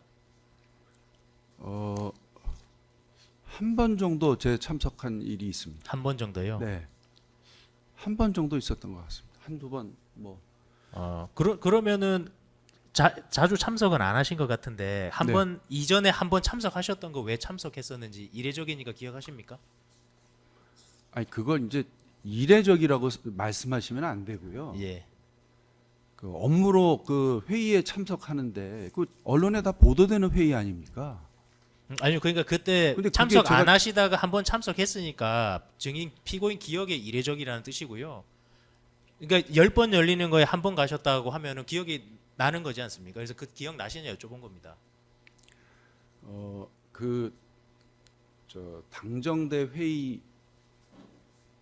당정대 회의라는 그런 표현을 제가 그 전에는 잘 들어본 적이 없고요. 총리 공관에서 그 당과 행정부가 그 뭐 추진하는 정책이나 이런 데 대해서 그 의견을 뭐 듣고 나누고 하는 그런 그 모임으로 저는 알고 있었고 그때는 언론에 그런 내용이 보도가 되고 거기에서 논의했던 내용들이 전부 다 기사화돼서 어나운스가 됩니다. 말하자면 공식적인 회의라는 겁니다. 뭐 그래서 저도 한번 참석을 한 바가 있고 제가 참석하게 되는 건 그 회의에 제가 일정한 멤버냐 아니냐 이런 게 중요한 게 아니고 또 왜 갔냐 그런 게 중요한 게 하다기보다는 제가 이제 인식하기로는 그런 회의가 있으면 민정수석도 한번 가서 그런 게 있는 것들을 봐야 한다고 저도 생각을 합니다. 했습니다. 가서 보고 그때 그 대통령령을 뭐 이렇게 고치고 하는 문제인데 일반 국민들이 뭐 어떻게 생각할지 그런 논의들을 많이 하셨던 걸로 기억합니다. 16-8입니다. 피고인이 12월 4일 당정대 회의에 참석하시게 된 경위 좀 말씀해 주십시오. 12월 4일입니다. 12월 4일 날은 그때 보좌관을 통해서 그쪽에 그 참석하시랍니다. 뭐 이런 제가 그 얘기를 들었던 것 같습니다. 누가 참석하라고 하고 그건 기억 안 나십니까? 누가 참석하라고 하십니다. 이게 지시일 수 있으니까요. 누가 참석하라 그런다 그것까지는 잘 기억 안 나고요. 예. 보좌관 통해서 얘기를 듣고 예, 알겠습니다. 갔습니다. 당시 그 자리에서 피고인이 발언하신 내용도 있습니까? 저는 그 자리에서 얘기한 바가 없습니다. 예. 이미 그 오전에 우리 대통령실에서는 이제 사의를 다 표명을 했고 그런 상황에서 뭐 그 전날 제가 거의 그 밤에 거의 잠을 자지 못해서 굉장히 그 피곤한 그런 상황이었었는데 회의 내용도 별 기억이 없습니다. 뚜렷하게. 피고인은 당정대 회의 직후 한덕수, 정진석, 추경호, 한동훈 등이 용산에서 윤석열 대통령과 면담한 사실 알고 있으시죠? 그 회의에서 제가 기억하는 거는 그 대통령으로부터 직접 그 얘기를 들어보자, 대통령을 만나러 가자, 뭐 한 그런 정도 얘기 기억이 나고, 그다음에 거기 가서 누가 가서 뭐 어떻게 말씀들을 나누었는지는 저는 전혀 모릅니다. 예. 지금 말씀하셨는데요. 그러니까 피고인은 그 면담에서 어떠한 대화 있었는지 알고 있으십니까? 제가 그 기억하는 거는 예. 이제 그 당 쪽에서 오신 그 분들이 왜 이런 일이 있었냐 뭐 그런 데 대해서 굉장히 궁금해하시면서 말씀하셨던 그런 정도이고, 그리고 대통령을 뵈러 가자, 만나러 가자 뭐 이런 정도 얘기, 그리고 뭐 한동훈 대표가 그 거기에서도 그때 무슨 그 뭐 좀 그 뭐라 합니까 이렇게 불편해하는 듯한 그런 말씀을 조금 하신 것 같고, 그 이외에는 별 기억이 없습니다. 예, 16-12를 좀 바꿔서 묻겠습니다. 이거 피고인께서 그날 대통령과의 면담 내용을 좀 전에 들으신 것 같은데, 면담 내용을 전해 들은 바 없습니다. 그럼 지금 말씀하신 거 어떻게 아시게 됐는지, 한동훈 대표가 뭐 이렇게 했다더라 뭐 이런. 당정대에서 12월 4일에 그 당정대 제가 회의 있었던 때요. 자리에서 예. 그런 말씀을 좀 불편한 말씀 예. 하신 정도만 제가 기억을 한다. 예, 이렇게 제가 말씀드립니다. 잘못 알아들었습니다. 불편해하는 듯한 말이란 게 무슨 말인가요? 네, 불편해하는 듯한 말을 한 것 같다 이렇게 말씀하셨는데 한동훈 대표가 뭐 그때 하여튼 그 뭐 잡아가려 그러냐 뭐 이런 정도 말씀하셨던 걸로 기억합니다. 네, 다음 질문하시죠. 그러면은 그 이후 지금 그 당정대 회의 이후에 윤석열 대통령과의 면담 내용은 알지 못하신다는 거죠. 모릅니다. 그 내용 이제 그 정진석 비서실장이 그때 참석했었는데 그 자리에 네, 뭐 정진석 비서실장을 비롯해서 다른 사람으로부터 그 면담 내용을 전달 받으신 게 없습니까? 없습니다. 이 대통령실에 아까도 제가 이제 말씀드렸지만 다른 부서에서 뭐 하고 있는지가 전달되는 경우는 없습니다. 기본적으로 없다고 보시면 되고요. 이제 필요하면 뭔가 무슨 조치가 필요하거나 하는 경우, 뭐 그런 경우에 이제 그 말씀이 있는 거고, 그때 당시에는 실장님으로부터 그에 관련되는 얘기는 전혀 들은 바가 없습니다. 예. 피고인은 한덕수 권한대행이 2024년 12월 26일 오후에 긴급 대국민 담화 통해서 여야가 합의해 안을 제출할 때까지 헌법재판관 임명을 보류하겠다라는 취지의 입장 밝힌 사실 알고 있으시죠? 네, 해당 담화문 발표 전에 한덕수와 피고인이 해당 사안에 대해서 논의하신 적 있습니까? 특별히 제가 그거에 관해서 뭐 논의를 뭐 드리고 그런 적은 없습니다. 피고인은 한덕수가 해당 담화문 발표할 것이라는 사실을 발표 이전에 미리 알고 있으셨습니까? 자, 그건 제가 저는 언론 보고 알았던 걸로 기억합니다. 네, 알겠습니다. 피고인의 한덕수와 이제 시기는 이제 당연히 12월 26일 이전인데 뭐 직전을 의미하는 건 아닙니다. 피고인 한덕수와 권한 대행의 헌법재판관 임명 문제에 대해서 이 논의를 했었던 기억이 있습니까? 없습니다. 순번 152번 피의자 신문 조서 중 2041쪽 이행에서 사행 제시하겠습니다.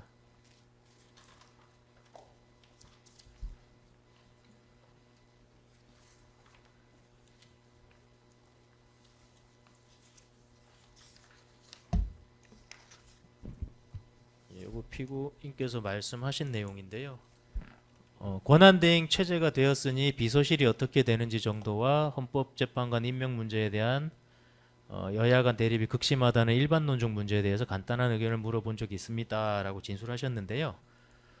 비서실이 어떻게 되는지 정도 부분 잘라서 여쭤볼게요. 비서실이 어떻게 되는지 정도 이 부분은 뭐 한독수 권한대행과 어떤 이야기 나누신 걸로 기억하십니까?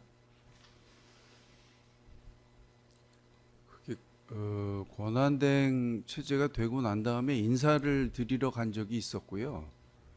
뭐 그때 그런 일반적인 그런 말씀을 드린 걸로 기억을 합니다. 뭐 구체적으로 뭐 이러저런 말씀을 드리기는 그런 기억은 없습니다. 그다음에 그 헌법재판관 임명 문제에 대해서 논의한 사실 없다고 하셨는데 이제 조금 뭐 뉘앙스는 다릅니다. 근데 헌법재판관 임명 문제에 대해서 여야 간 대립이 극심하다는 일반 논정 문제에 대해서 말씀하셨다 했는데 뭐 이야기는 하신 것 같아요. 의견을 물어봐가지고 요 부분 혹시 뭐 어떤 이야기 하셨는지 기억나시는 거 있습니까? 뭐 특별히 기억은 없고요. 그런데 이제 당시에 저게 그 언론에 계속 보도가 되고 있는 그런 현안들이었기 때문에 예. 아마 저런 정도의 뭐 그런 얘기가 있었을 텐데 그걸 무슨 현안으로 삼아서 제가 검토를 하고 뭐 그 연구를 하고 뭐 이럴 수 있는 지금 상황은 당시 아니었거든요. 예. 저 언론 상황 정도 이렇게 보시면 충분하지 않을까 싶습니다. 2024년 12월 26일 그 한덕수의 담화문 발표 이전에 민정수석실에서 헌법재판관 후보자 3인에 대해서 여야의 합의가 있는지 없는지 여부, 그 다음에 과거의 헌법재판관 임명 사례 내지 관행 이 부분에 대해서 민정수석실이 검토하신 것 있습니까? 없는 걸로 기억합니다. 피고인은 특검에서 한덕수 최상목 권한대행 시기에 여론 동향 수집, 인사 검증 등 루틴한 업무는 계속 수행하면서 권한대행의 요청이 있으면 업무 보좌를 했다라는 취지로 진술하셨습니다. 네. 예, 제가 그대로 옮긴 건데 권한대행의 그 별도의 업무 보좌 요청 받으셨던 뭐 기억이 있습니까? 그 사안 권한대행 요청 있으면 보좌하셨다니까 업무 보좌 요청 받았던 사안 기억하시는 거 있습니까? 이제 권한대행 시기에 그 대통령 비서실이 어떻게 업무를 해야 되느냐에 관해서는 그게 규정이 전혀 없더라고요. 참고를 하거나 따라야 할 만한 규정은 뭐 이 법정에서도 보셨지만 뭐 직무대리 규정이나 또는 뭐 대통령실의 훈령 뭐 그런 정도인데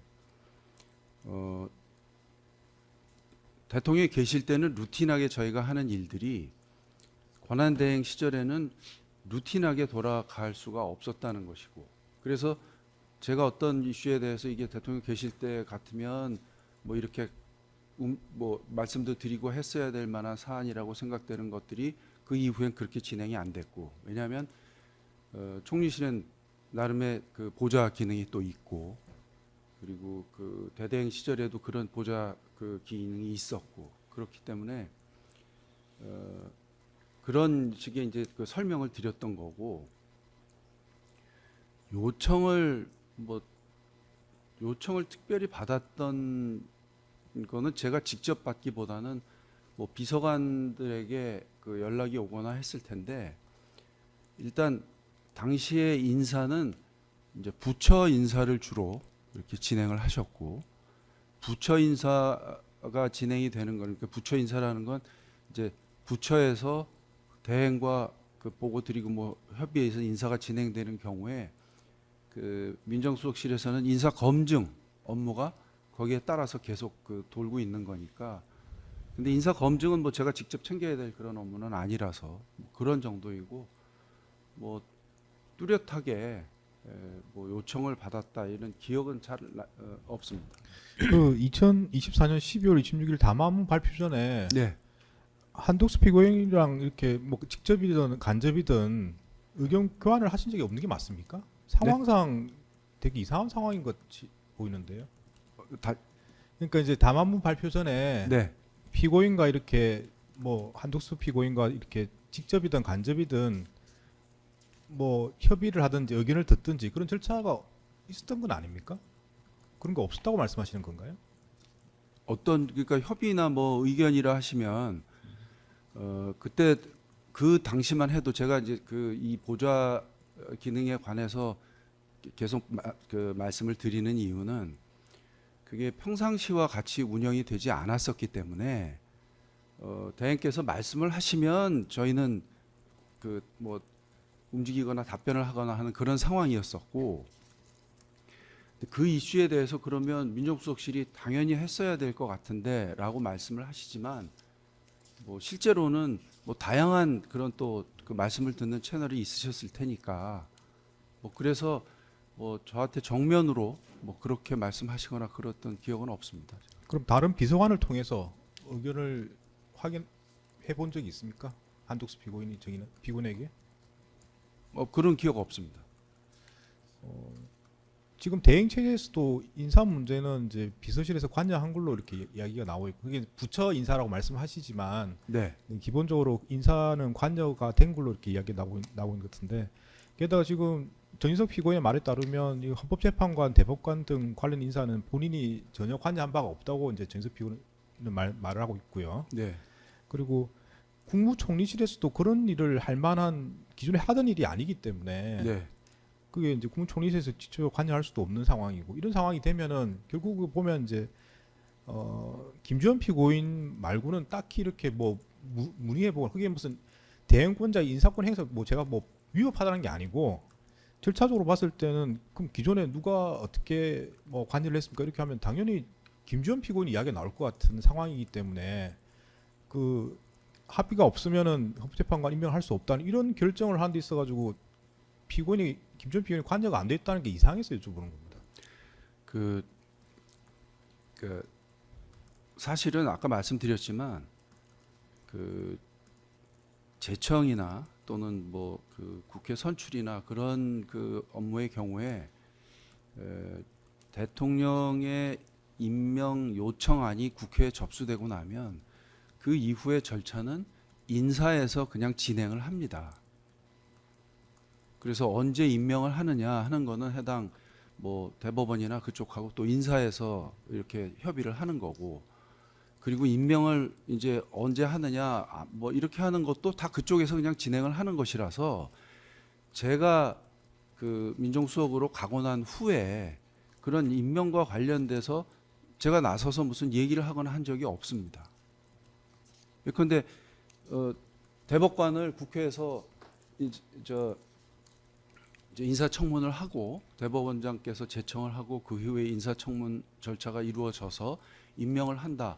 그럼 그건 인사 파트에서 대법원이랑 협의를 해갖고 뭐 정리를 하고 이렇게 저렇게 진행을 하는 것이지 제가 인사 뭐 그 파트 인사제도 비서관이나 그분들 제 소관 사항이 아니거든요. 그런데 이제 지금 특별한 상황이 됐으니까 그렇게 말씀을 하시지만 그럼 임명과 관련되는 그런 부분에 대해서는 그게 이제 뭐 그 이전의 사례나 내지는 무슨 뭐 학설이나 뭐 이런 것들을 참고하는 정도의 뭐 저도 그렇게 할 수밖에 없고 정부가 뭐 전체가 나서서 어떤 그 검토 의견을 뭐 만들고 하기 있는 그런 지금 상황은 당시는 아니었거든요. 그런 그 상황의 특수성이나 그런 부분들을 좀 말씀을 드리겠습니다. 예, 다음 질문. 이제 22항까지 했고 36항으로 넘어가 36항부터 좀 먼저 하도록 하겠습니다. 36항입니다. 조희대 대법원장이 제청하고 윤석열 대통령이 임명 동의안을 국회에 제출한 마용주 대법관 후보자에 대해서 2024년 12월 27일 국회에서 그 임명 동의안이 가결되었음에도 한덕수 및 최상목이 마용주를 대법관으로 임명하지 않았던 이유 알고 있는 것 있으십니까? 저는 모릅니다. 마용주 대법관이 이제 결국 임명됐는데 마용주 대법관 임명 절차에 피고인이나 민정수석실이 관여한 사항이 있습니까? 임명 절차라 하시면 네, 임명 동의안이 국회에서 가결됐으니까 뭐 아까 진행되어야 말씀드렸지만 되잖아요. 예. 제청 과정 그리고 임명 요청 동의안이 국회에 접수될 때까지가 제가 가서 업무를 할 때 담당했던 뭐 업무라면 그런 정도가 있을 것 같고요. 예. 그리고 이제 그 이후의 절차는 그 이제 와서 진행되는 거는 뭐 인사제도 비서관 그쪽에서 이렇게 진행을 하는 거니까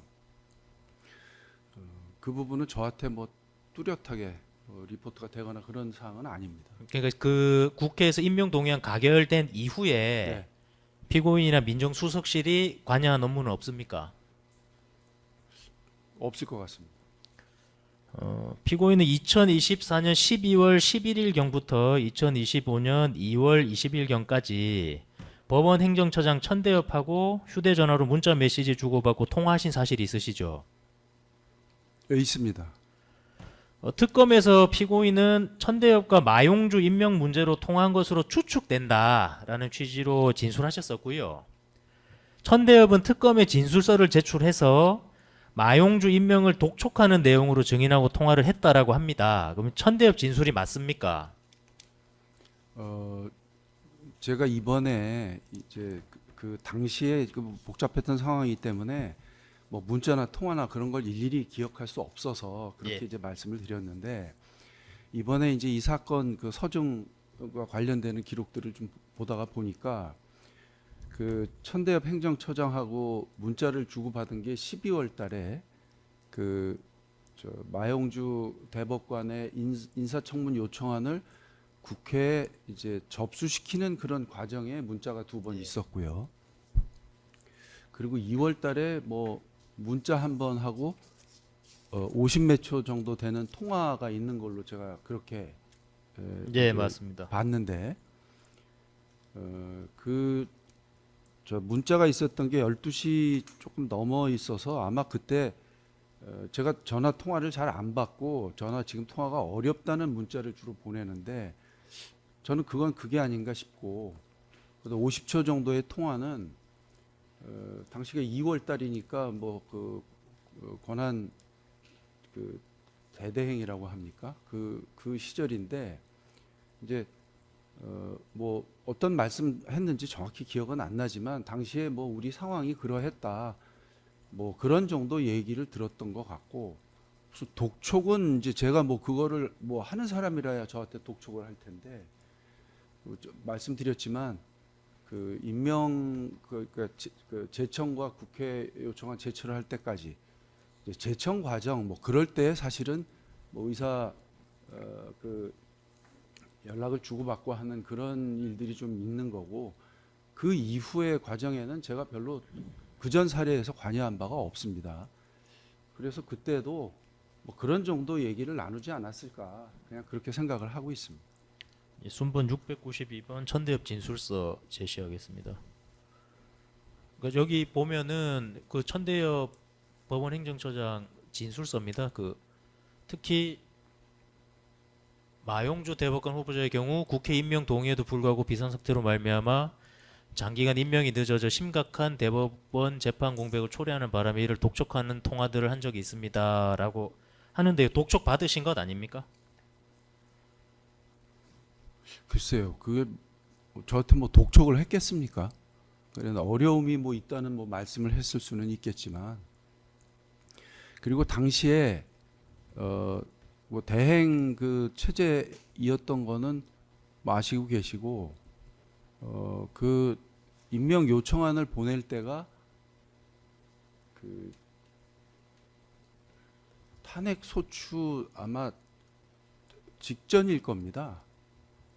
그래서 그 상황이 여러 가지로 하여튼 뭐 복잡하고 어려운 상황에서 뭐 국회에 그런 그 임명 요청안이 이제 접수가 됐고 그런 정도까지 이제 그게 통상적인 저의 뭐 그전 사례에서의 저의 업무 정도인 거니까 뭐 그 행정처장님이 전화를 하셔서 그런 말씀을 뭐 하셨다면 이게 대법원이 뭐 지금 뭐 저렇게 쓰신 그런 정도의 말씀을 하지 않았을까 싶은데 제가 뭐 그렇게 큰 역할을 하는 그런 당시의 상황은 아니었습니다. 예. 마용주 임명 독촉을 했다라고 이제 천대엽 법원행정처장 지수를 하는데요. 그 이 천대엽의 이러한 연락과 관련해서 연락을 주고 받으셨으니까 이 연락과 관련해서 피고인은 한덕수, 최상목, 정진석에게 보고하거나 뭐 논의한 사실 있으십니까?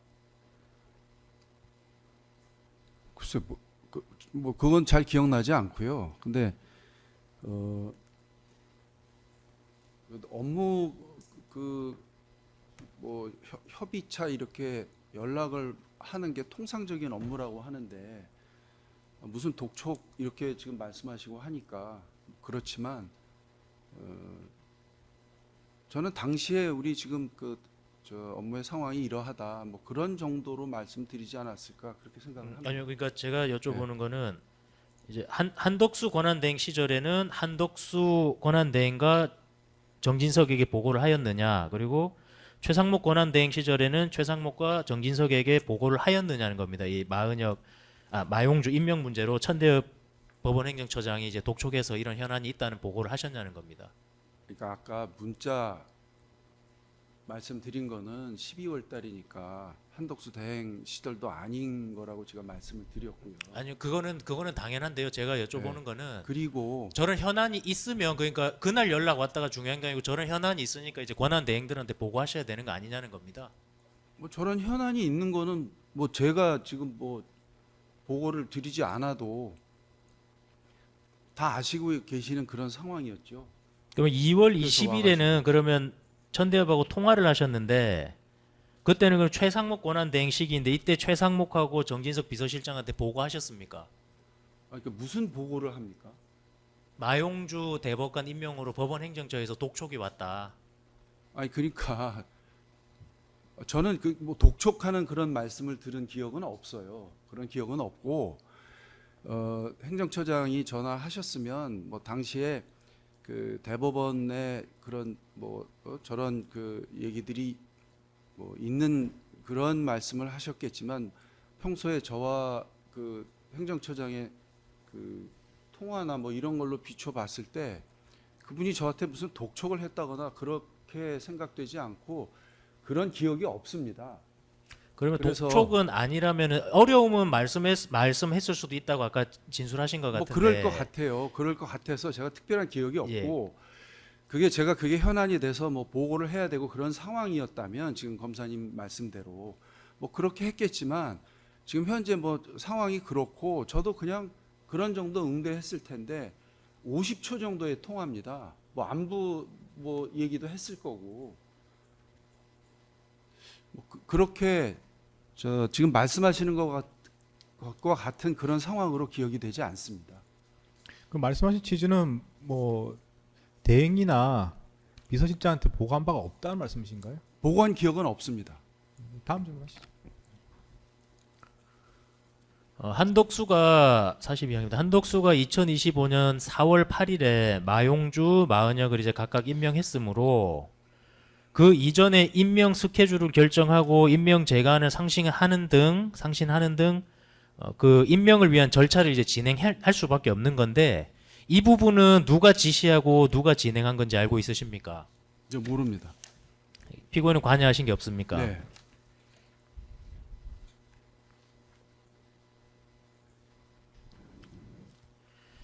순번 673번 이왕규 검증 보고서 제시하겠습니다.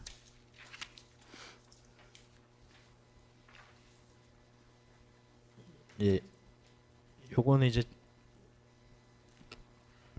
순번 673번 729쪽 이왕규 검증 보고서입니다. 요거는 이제 이왕규 법제처장의 검증 보고서 내용을 이제 여쭤보려는 건 아니고요. 이 폼을 여쭤보는 건데 증인은 이러한 검증 보고서를 실제로 보고 받으신 적 있습니까? 검증 보고서 이 자체를 있습니다. 어느 경우에 이 자체를 확인하시는 경우가 있습니까? 부임했을 때 처음에 부임했을 때 예. 인사 검증은 어떻게 되고 그런 것들을 이제 각 비서관들마다 각자 업무에 대해서 제가 보고를 받고 했는데 예. 인사 검증은 어떻게 진행이 되는지 뭐 그런 것들을 보고받고 할 때 그 얘기를 들었었고 뭐 그 이후에도 그 부담 요소가 있는 경우 그 말씀드렸지 않습니까? 직접 보고한 경우도 있다고. 뭐 그런 경우에 같이 이렇게 보고 검토하고 했던 기억이 있습니다. 그럼 문제 없음의 경우에는 보신 적 있습니까, 없습니까? 문제 없음의 경우에도 초창기에는 공직기강 비서관이 뭐 가지고 와서 이러저런 얘기를 했는데 제가 업무가 그 익숙해지고 난 후에는 문제 없음을 제가 본 기억이 없습니다. 예, 알겠습니다. 그리고 저게 그 지금 이제 말씀하실 때는 특정한 그 사안에 대해서 아주 집중해서 이렇게 보시니까 그런데 예를 들면 이제 가을이 되면 인사 수요가 막 몰리는데 뭐 국방부에는 군 장성이나 뭐 승진 관련 인사 그러면 막 수백 명께 이렇게 오고 또 막 진행이 되는데 문제 없음을 저희가 챙겨서 다 볼 수 있는 그런 여유가 전혀 없습니다. 그래서 일단 검증을 담당하는 그 팀에서 공직기강 비서관이 행정관들하고 그들이 나름대로 가지고 있는 뭐 그런 것들을 해서 정리를 해가지고 오면 부담 요소가 있을 때 그걸 집중적으로 보고 그런 식으로 제가 했던 기억입니다. 45항은 생략하겠습니다. 피고인은 2025년 4월 7일 오전에 4월 7일입니다. 정부 서울청사 총리 사무실에 가실 때 헌법재판관 후보자 10여 명의 명단이 기재된 리스트를 작성해서 한덕수한테 가지고 간 게 맞습니까? 그건 그 리스트를 작성한 것이 아니고 그 이전에 그 헌법재판관으로 추천됐던 분들을 일부 정리한 그 제가 갖고 있던 참고용 자료라고 말씀드리겠는데 그런 걸 제가 가져갔다가 설명을 드리면서 이렇게 이해를 돕기 위해서 잠깐 보여드린 그런 것입니다. 그 리스트는 언제 누가 만들어 둔 겁니까, 그러면?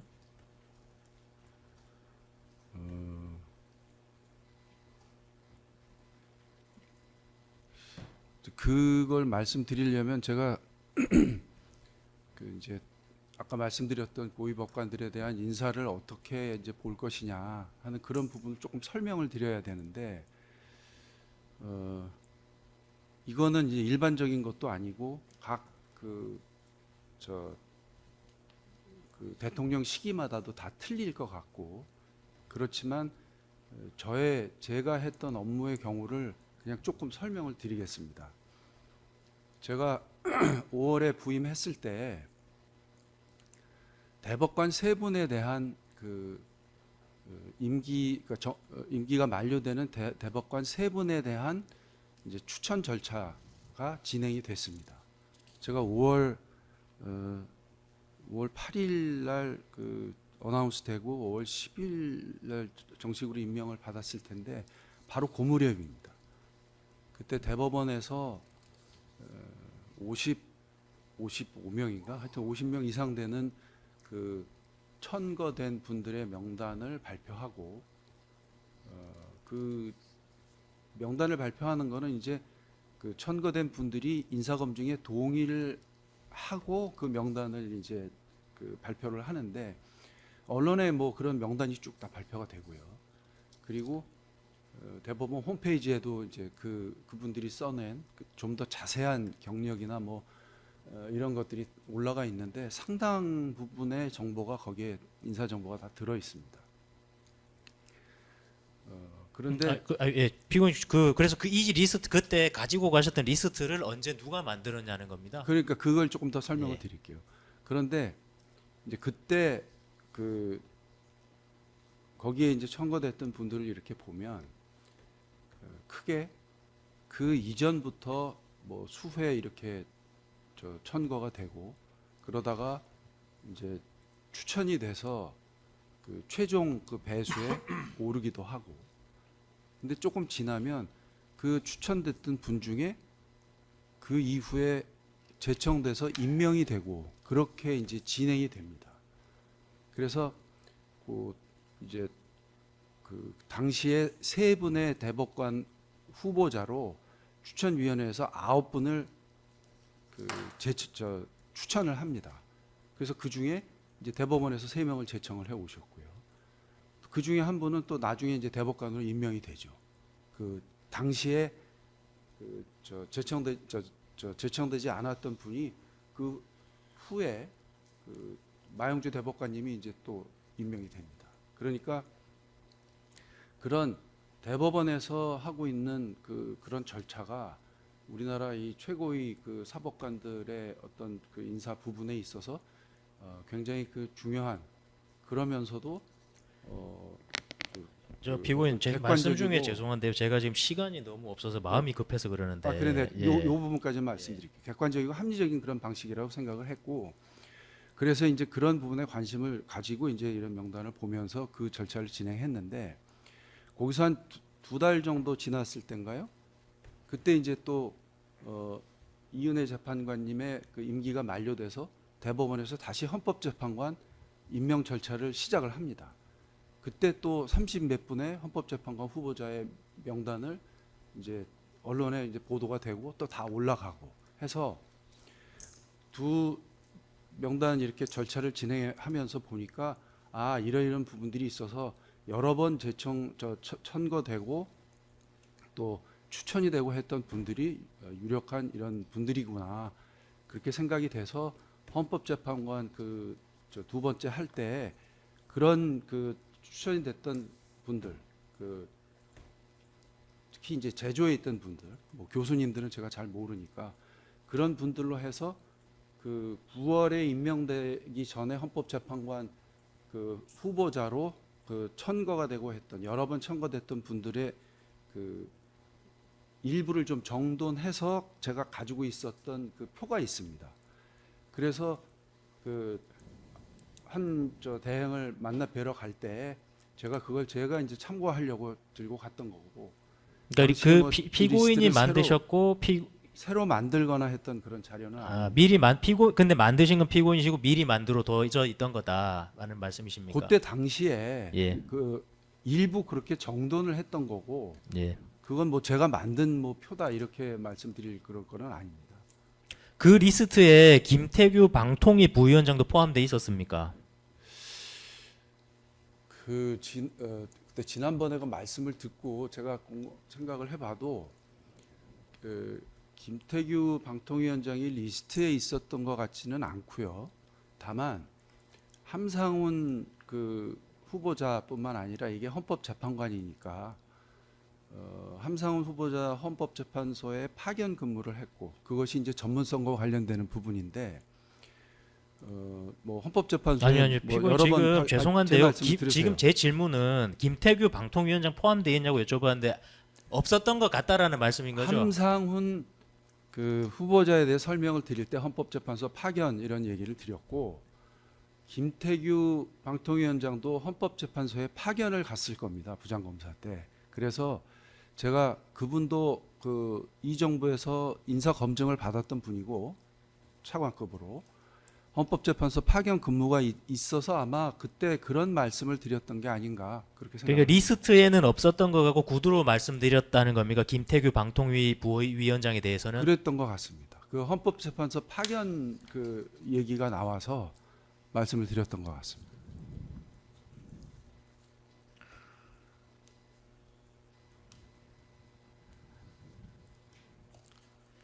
시간 때문에 또 54망으로 좀 넘어가겠습니다. 나머지 부분은 오후에 하도록 하겠습니다.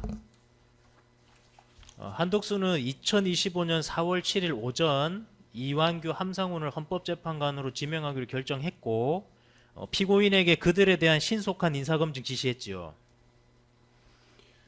근데 저는 그전 대통령께 이제 인사 관련되는 말씀 드리고 보좌할 때는 빨리 인사 검증을 해봐, 빨리 검증을 하세요. 그런 말씀을 들었었습니다. 그래서 이제 대통령 몫의 헌법재판관의 경우를 이제 선정하는 그런 문제와 관련해서 저는 이제 그 다음 그 제가 할 일은 동의서를 받아서 이분들 확인을 하고 아니요, 피고인 그두 죄송합니다. 그러니까 신속한 인사검증, 그러면은 제 질문에 대답을 해주시고 긴수를 거부하시든지 아니면 제 질문에 대답을 해주시고 부연 설명을 해주시고요. 그렇게 그러니까 생각을 헌법재판관 해서 신속한 인사검증 지시했냐고 이제 여쭤봤습니다. 그렇게 뭐 말씀을 해서 저는 이제 그렇게 생각을 하는데 또 뭐 대행께서는 뭐 인사 그 검증이나 이런 절차는 또 잘 모르시니까 뭐 절차를 진행을 하라 그렇게 말씀하셨을 수도 있고 워딩은 하여튼 그 제가 잘 기억나지 예, 않지만 알겠습니다. 뭐 절차를 진행하라는 그런 말씀을 들었던 걸로 예, 그리고 기억합니다. 안덕수는 그 당시 증인한테 다음 날인 4월 8일에 이완규 함상훈 지명할 것임도 알려줬죠. 제가 그 자리에서 그 말씀을 들었던 기억은 없습니다. 그럼 이야기 안 했습니까? 그 당시에 이제 그 말씀을 그렇게 하셨는데 저로서는 그 대통령 그 탄핵 결정이 금요일 날 있었지 않습니까? 그럼 바로 그 다음 월요일입니다. 그러니까 저 개인적으로도 굉장히 그 여러 가지가 그 어려운 심적으로 어려운 그런 상황이었는데 말씀을 하시면 이게 보안 문제도 있고 그래서 그걸 뭐 통상적인 절차에 따라서 오랫동안 뭐 인사 검증을 하고 그렇게 된다고 생각을 전혀 안 했습니다만 그래서 최대한 신속하게 해야 되는 일이다 이렇게 생각은 제가 했고 그런데 내가 이거 다음 날 그 뭐 아침에 이걸 할 것이다 그런 말씀은 제가 들은 기억이 없습니다. 그런 말씀을 들었으면 제가 명확히 기억이 날 것 같은데 그렇게는 그 기억이 나지 않습니다. 예, 다음 질문하시죠. 예. 이후 피고인은 정진석에게 한덕수가 2025년 4월 8일에 이완규 함상훈을 지명할 것임과 그들에 대한 인사검증을 실시하겠다라는 취지로 보고하신 건 맞습니까? 돌아와서 정 실장님께는 권한대행께서 두 사람을 지명하시려고 하십니다. 저희가 절차를 진행하겠습니다. 그냥 그렇게만 말씀드렸습니다. 뭐 4월 8일 날 뭐 임명하고 그 보고 드린 바가 없고 그리고 인사 검증은 실장님은 모르세요. 그냥 저희가 절차를 진행해서 이런 문제가 있다. 그 부담 요소가 있다고 제가 대통령께 보고 드렸던 사안 중에 한두 개는 그때도 실장님과도 그건 상의를 했던 기억이 있는데 저희가 그런 말씀을 드리면 말씀을 듣는 거고 공유를 뭐 하는 그런 정도로 이해를 하시면 될 것 같습니다. 55-1, 55-2를 좀 합쳐서 묻겠습니다.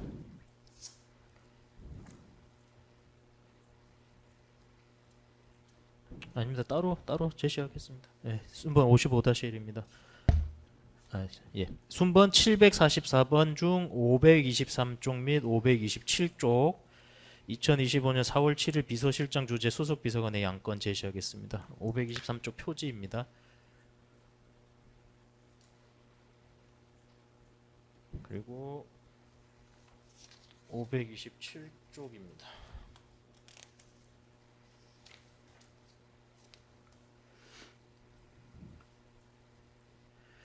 여기 보면 권한대행 일정이 지난번 기일 때 이제 확인됐는데 4월 7일이 월요일이라 가지고 4월 6일에 열린 일요일에 열리니까요. 실수비가 4월 6일에 열린 아마 수석 비서관 회의 안건일 겁니다. 그래서 이게 4월 6일자로 봐야 될 것 같고 그래서 그 4월 6일에 열린 수석 비서관 회의 때 배부된 회의 자료인 것이고 여기 보면 권한대행경 국무총리 행보 안에 4월 7일 월요일 오전 9시에 총리실에서 비공개로 간부회의 열린다고 돼 있는데요. 이 자리가 손영택 방기선이 배석한 상태에서 피고인하고 한덕수가 헌법재판관 결정한 자리 맞습니까? 저 자료가 뭔지 저는 잘 모르겠고요. 총리실의 간부 회의가 뭐 제가 가서 간부 회의에 참석한 일은 한 번도 없고 그럴 일이 없습니다. 그러니까 뭐 간부 회의는 따로 하셨을 것 같고 뭐 제가 갔을 때는 뭐 총리실로 안내를 받아서 가서 인사드렸던 겁니다. 피고인 이 자료를 이게 무슨 자료인지 모르겠다라는 말씀이시면 이 수석 비서관 회의 안건을 모르신다는 말씀이신 거예요? 수석 비서관 회의 안건이 있지만 총리실에서 간부 회의를 하는지 안 하는지는 저희 업무가 아니지 않습니까? 피고인이 그날 4월 7일 오전에 피고인 진술로 9시에서 10시라고 말씀을 하셔서 그런 거예요. 9시에서 10시에 한독수 총리한테 가셨다고 하니 이게 그러니까 9시라고 돼 있으니까 같은 거 아니냐라고 여쭤보는 거예요. 이 자리가 아니었을까? 그러니까 저는 모르고 예. 총리실 간부가 아닙니다. 저는. 예, 알겠습니다. 55-2항입니다. 실수비가 일요일 오후에 개최되므로 2025년 4월 6일 이때가 일요일이니까 실수비가 개최되었을 것이고 아까 보여드린 자료에 이제 해당 회의 자료가 이제 배부되었을 겁니다. 이 자료가 미리 배부된다고 했으니까요. 순번 152번 김주현 피의자 신문 조서 중 2048쪽 10에서 14행 제시하겠습니다.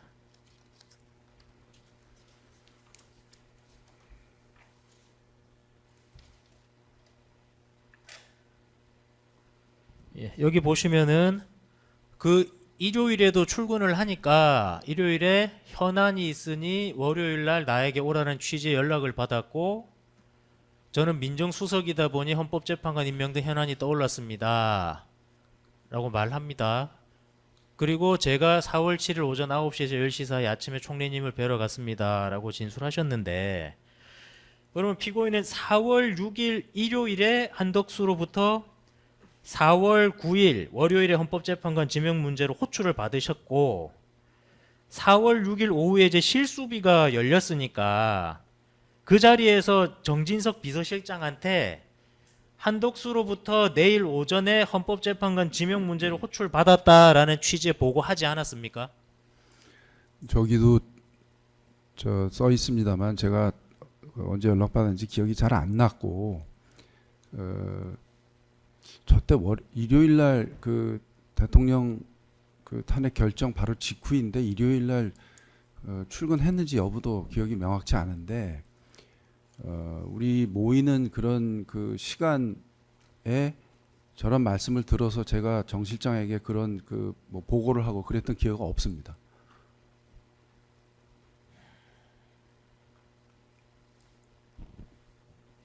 (56항입니다) 한덕수로부터 이제 인사검증 지시는 받으셨다는 건데 그러면 피고인이 직접 이완규 함상훈한테 연락하셨습니까? 뭐 그 인사권자께서 그런 말씀을 하시면 제가 하든 뭐 비서관이 하든 행정관이 하든 그때부터는 그냥 절차 진행이니까 저는 그들이 진행한 것으로 그냥 처음에 그렇게 생각을 했는데 뭐 함상훈 후보자는 이제 법원에 계신 분이니까 제가 연락을 했던 것 같고 이완규 후보자한테는 제가 뭐 연락을 안 했던 것 같고 저는 그렇게 기억을 합니다. 그럼 이완규 후보자한테는 연락 안 하신 걸로 기억하고 함상훈 후보자한테 연락하신 걸로 기억하신다는 걸 이해하면 됩니까? 그렇게 저 함상훈 후보자가 말씀을 하시니까 아마 그렇게 예, 이완규 후보자는 안 하신 걸로 기억하세요? 저 한 기억이 없습니다.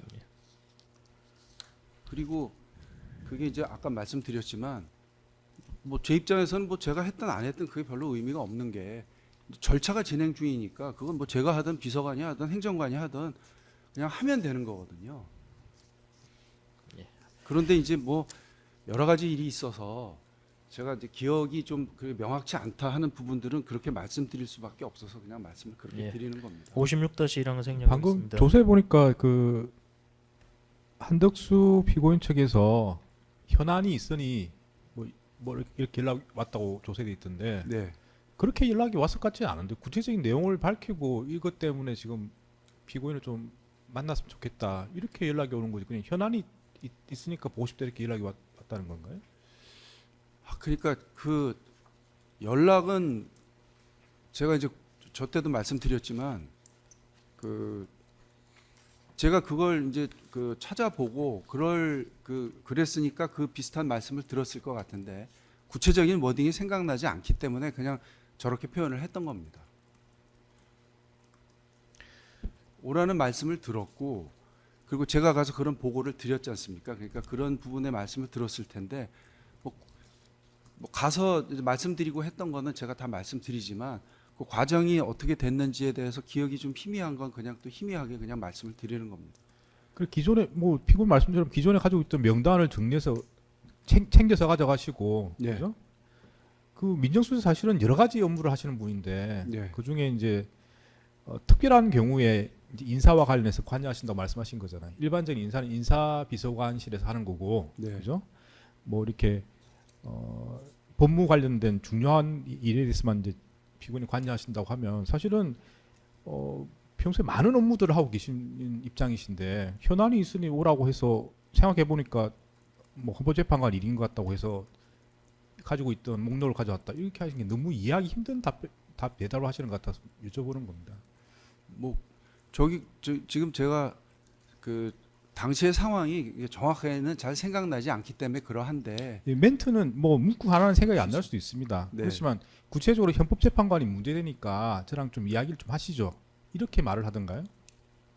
그건 기억날 거 아닙니까? 그러니까 제가 뭐 그런 걸 갖고 갔으니까 그런 취지의 말씀을 들었던 것 같은데 구체적인 뭐든 생각나지 않습니다. 좀 오전 시간이 좀 많이 지나가지고 일단 여기까지만 하겠습니다. 나머지 부분은 오후에 진행을 하시고요. 여러 차례 말씀드린 것처럼 뭐 사안의 중요성 때문에 무슨 여러 가지 시간 제한을 하지 않고 있습니다. 그래서 주신문에 좀 시간이 필요하시면 맞춰 진행하시고요. 예, 좀 많이 그런 걸릴 것 같습니다. 지금 답변이 기셔가지고. 예, 초과되는 부분에 대해서는 추후로 일정 조정 등을 통해서 시간을 확보하도록 하겠습니다. 네, 오전 재판 여기가 진행하고요. 네, 식사하시고 오후 2시부터 나머지 절차 진행하도록 하겠습니다. 네, 휴정하겠습니다.